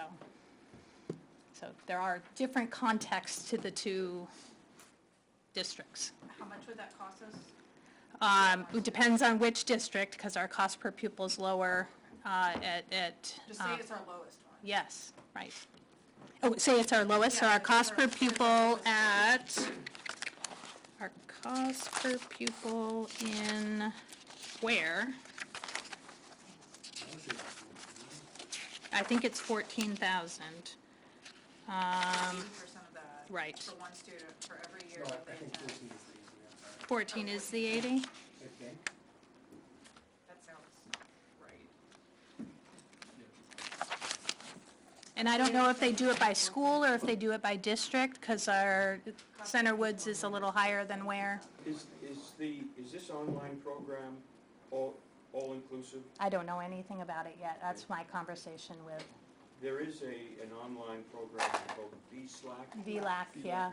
Is that something that would be an alternative? We use that all the time. Is it possible for a student to take an entire 7th, 8th, 9th, 10th, 11th, 12th grade on VLAC? Yep.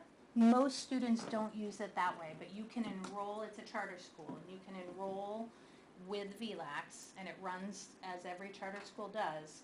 You unenroll from John Stark, and you enroll as a student, you can do it from first grade on. I So think.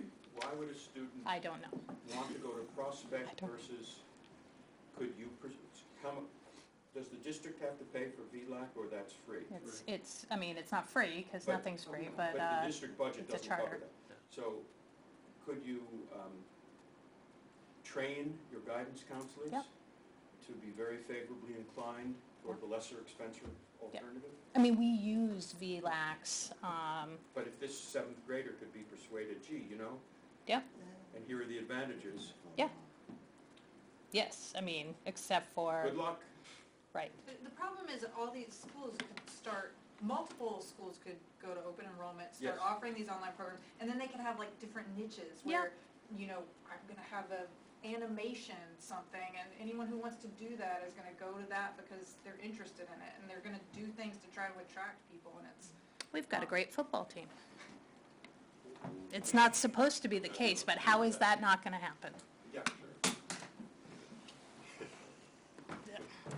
I wouldn't want to be on NHIAA right now. All right, any questions? Yeah, I got one. Yeah, the one I have is the same one I asked. Yeah. We assume that the teacher's contract, keeping the people is the highest priority. Yes. But when you get down to your budget, and let's say, we don't know how it's gonna go with the, sprinkler systems, if that appears on there, and how much Yeah. in each pot. Second year- The budget is, if the taxpayers were gonna pay a high portion of let's say they're paying what the taxpayer portion of the sprinkler system would equate to the difference between the proposed and the default budget. Do you think sprinkler systems are a higher priority than the budget? I mean, the second year of a default is a hard thing. Yeah, that's what we're dealing with on the town side too. Yeah. So Yeah. you prefer, I am not, like, the, Okay. right. I mean, sprinklers are hard, right? Like, that's, Okay, sprinklers at an elementary school is hard. I feel like this relates to the question. The gap between the proposed budget and the default budget this year is higher than we've done in the past. And the unfortunate truth to that is that many of the items that are making up that gap, a large percentage of it, are costs that we're going to incur regardless of if it passes. Electricity, we're gonna continue to have electricity at that rate. Substitutes, we're gonna continue having substitutes at that rate. Transportation, we're gonna continue, so there's a lot of things in that number that are not default, but they're gonna happen. And we're gonna be in another tight budget again next year if we don't. there's only $105,000 difference, isn't there? That's No, John it's Stark. 300. Right. You know what, forget I said that. Minute? Right. So that's made up of a lot. And on the sprinkler side, I think it was a couple weeks ago, Alvin High School had a fire in one, I brought this up at the board meeting, had a fire in one of the rooms because they had a sprinkler, it was contained just to that room. So just thinking about the damage that was contained in one room compared to what could have been. And again, it does affect with Center Woods has a lot of things that need to be fixed in the future, needs, not wants. Yeah, that- And we can't do it without the sprinklers first. Yeah, no, I understand. Is there a rough Give us an estimate? indication $1 of, million. if you have the sprinkler system, what kinds of capital budget items you're going to be proposing? There is a whole Center Woods plan on the website that I'll put on the web page that I made for you guys, that I'll put on there. Thank you. A community group met over the course of 6 months to put that together. And The that would- sprinklers are actually a floodgate. Yes, and they'd be able to Yes. do that over a summer, it wouldn't impact the. My school, they did. They The budget, did? yeah. Okay. In my school, they did it. It was a mess. Yeah. And the yeah. teachers had to do a lot of Well, I just didn't know if it but was yes, able they to can. be done, something like that is able to be done I over can't the speak course for of a here, but I know it summer, has been yeah. done. yeah, I think Bow Memorial did the same thing. There The pipe there fitters are out. companies that come in knowing that they have a limited time and they're really good at All it. right, that's not my field of work anyway, so. We'd have to do summer programming in a different building, but we can do that. They got lots of room up here. And Jackie, it also allows for us to have more locked doors within the building too, doesn't it? Right. So a lot of times when there's connecting doors between rooms, right now without sprinklers, you cannot lock them. So that means if one of those doors is open and there's an intruder, they can get in through many different rooms. Whereas if you have a sprinkler system, you can allow for that. So So that's that's a another, security aspect of it. that's another Okay. benefit from it. Do you have a sense when these are going to be finalized Public hearing. by the public? That's the next time the board meets. Like whether an article goes on? I wanted to give you all the possible Possible, yeah. ones, and then it's up to the board what they would like, boards, what they would like to move forward with. Okay. That'd be January 14th. For where? 15th for 14th. start. Yeah. Not a Friday for public hearing, it is Friday for deliberative. Right.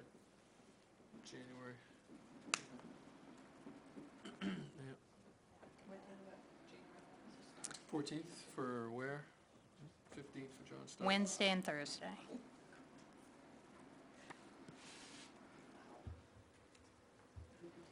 All Yeah, right. just harder for us to vote until we have everything, so on our recommendations, I'm trying to figure out the timing. Yeah. Yeah.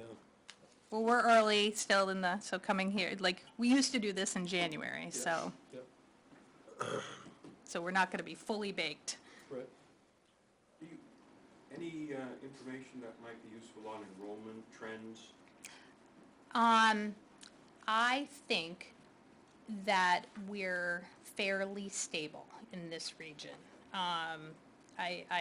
We're not going up and we're not precipitously going down. I think we're kind of at I mean, if you look at enrollment K1 through 8, it's now that the bubble moved up, it's about the same across the board. So you can see that. I think the last page is the enrollment. If you look at the census for where, it seems like it's going to stay a little bit of growth, but pretty constant. Although I feel like I keep hearing about people buying houses in developments. And we have gotten some inward, some enrollment.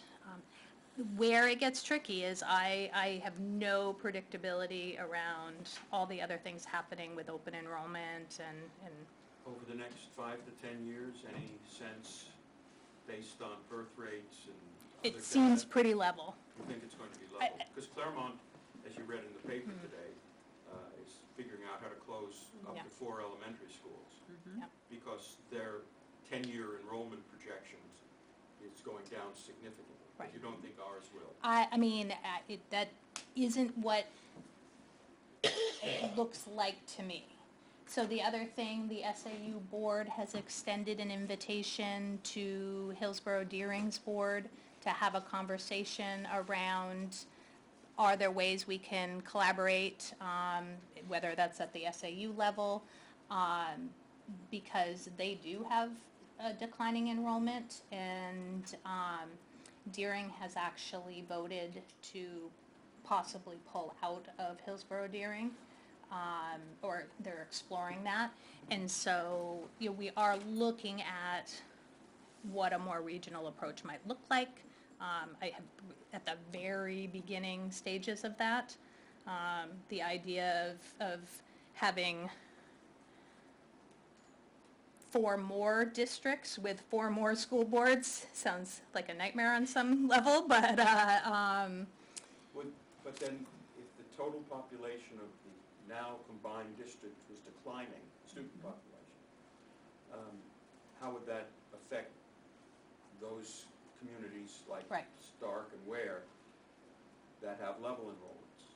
well, I mean, if Deering pulls out and they're successful in that bid, which is not an easy process, it's a multi-year process, they're gonna need to tuition they don't have a high school, they'll need to tuition their kids' places, and, we'll be ready to, in Deering, just where they're located, it could be a Hennecker or where, they have 200 students, K through 12.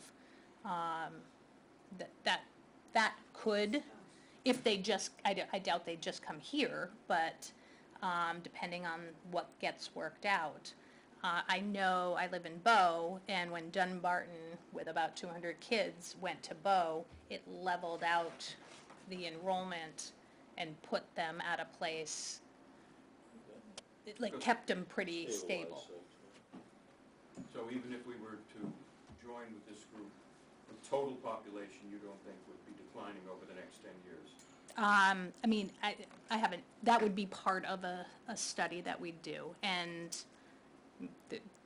but we're on the initial, Shrinking is very difficult, yes, very right, painful.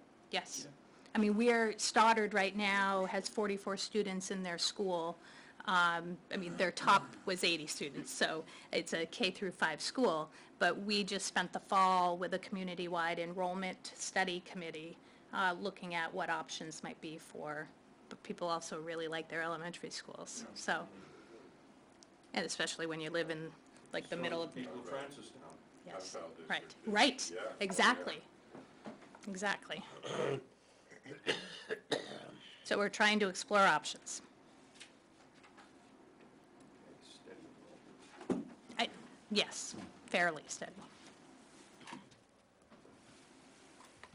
Was it the previous 8th grade class that was the bubble? Okay. They're, yeah, they're 9th now. Any other questions?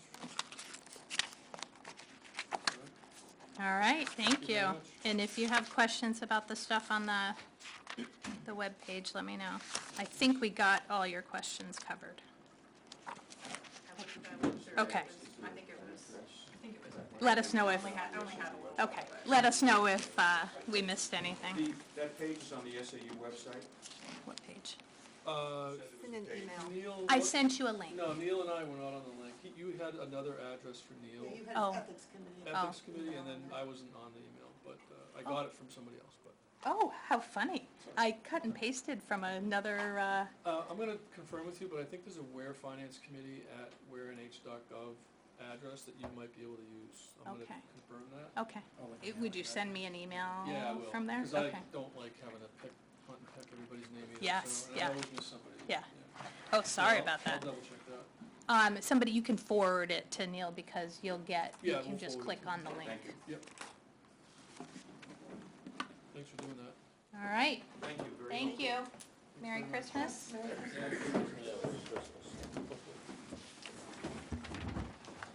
So we have to do minutes.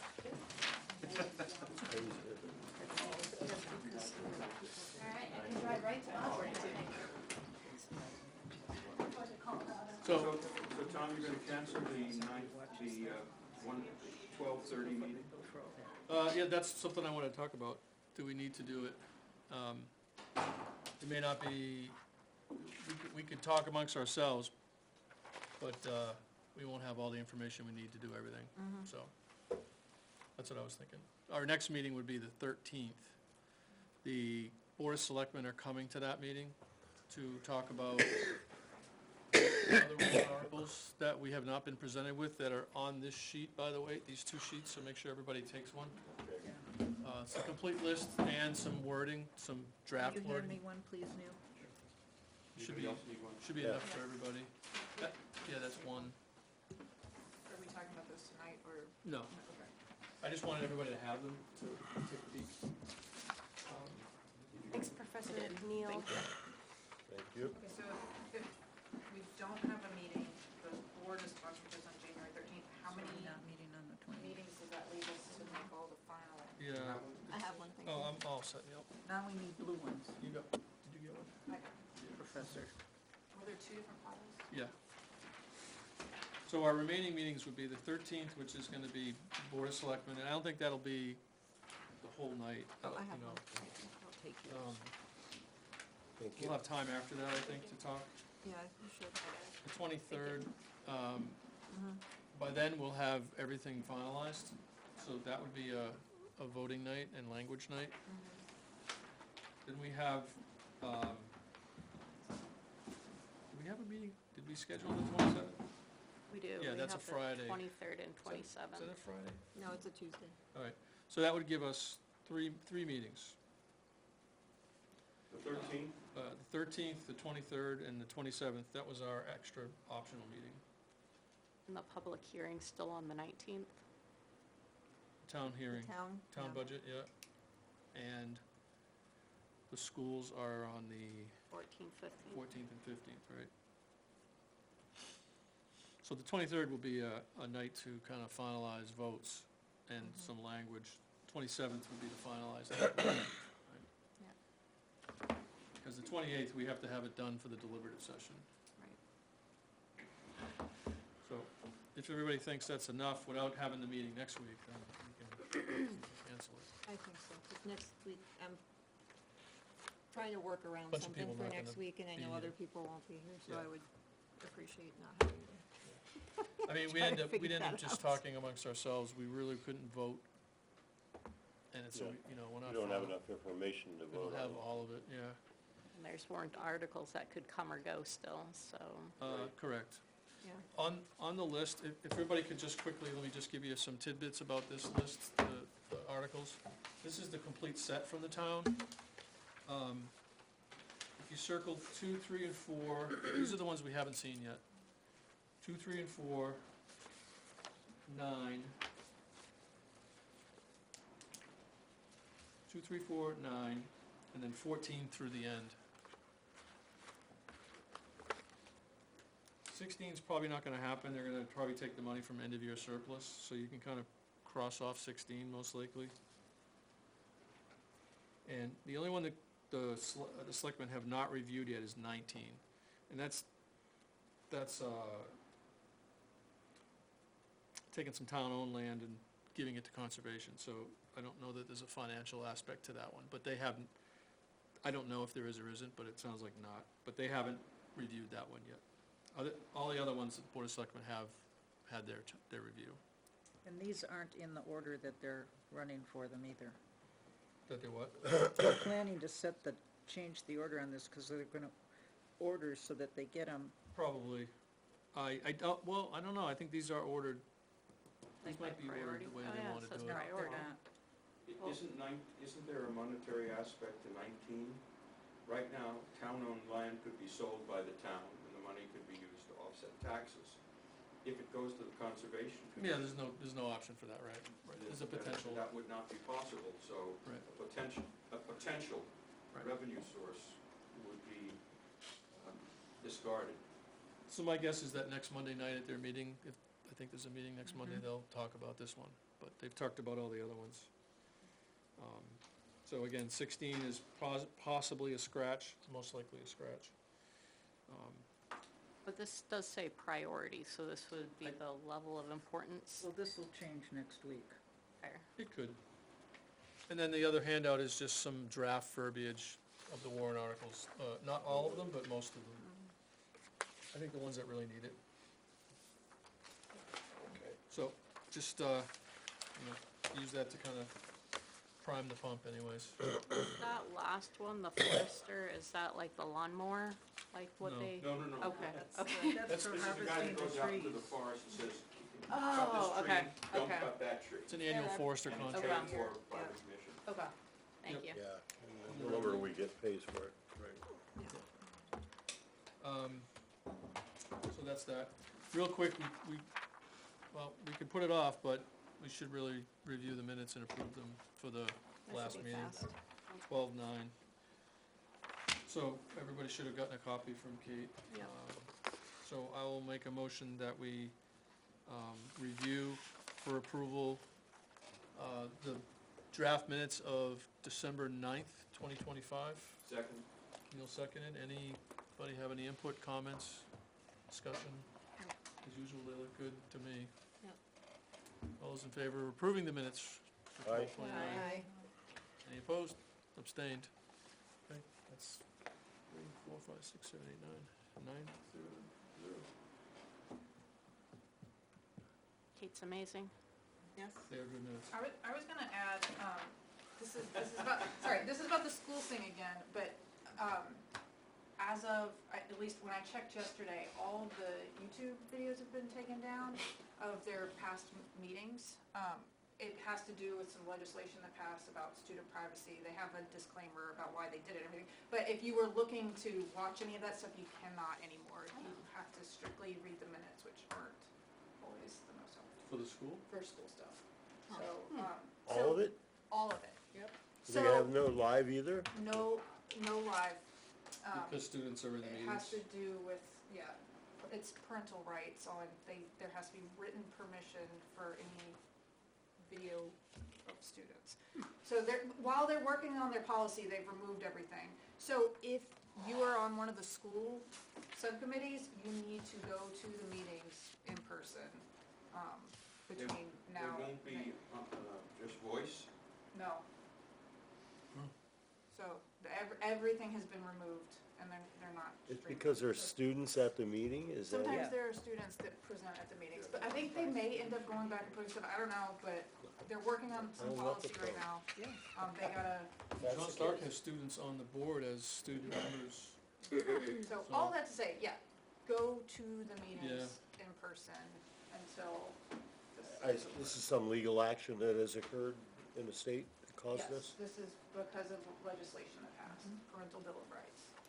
But there's not somebody that openly had an issue or No, ensuing. no, all the school districts in the state got a memo from the Department of Education saying, you need to be worried about this. Here's the actions you should take, and in the meantime, cover yourself. And so our school district is doing that. But, in the meantime, we don't have access to those meetings unless you go to them in person. Unless you just wanna read the minutes, but I think you miss a lot of the nuance of what Oh, yeah. happens when you only read the Okay, minutes. yeah. The minutes that the school board takes are not half as good as what Kate produces. That's true. Well, so it's like when they were talking about the sprinkler system, I went back and looked at the minutes for that, and it only talks about facility upgrades, but they had a whole discussion about how fast they could get students out of the building. If there was a fire, they had a discussion about what things they wanted to do after they got the sprinklers, and they wanted to add HVAC, and really all of this was just to get the HVAC put in place, that they had to get the sprinklers, it wasn't really something they were concerned with. None of that is captured in the minutes. It just says facility upgrades. So, That's all it has to say, really. yeah. Yeah. But now those videos are not available. What did the HVAC cost? Is there an estimate? I don't Of remember. This was from September of 2024. I just remembered it, and I tried to go back and look at the video because I wanted to hear the full discussion, and it was not there. Does one save money by doing sprinklers and HVAC at the same time? Probably. If it can be done in time, if you have enough time. But presumably that would be voted down, so they're doing it piecemeal and costing us more money. Yeah, that's the way we But always it would do be it. interesting to see That's the way. the bill on that, the invoice. View it separate or together. I think we should ask that at the public hearing. Yeah. That's, Public hearing would be good to go to as well. There could be changes and you could hear more insight. Those are good meetings to go to if you're on that committee. Does anybody have any issue with canceling the 30th? Just making sure. All right. no protest. Motion to adjourn? Entertain a motion to adjourn. So move. So moved by John, Second. second by Carrie. Pretty good early. It is.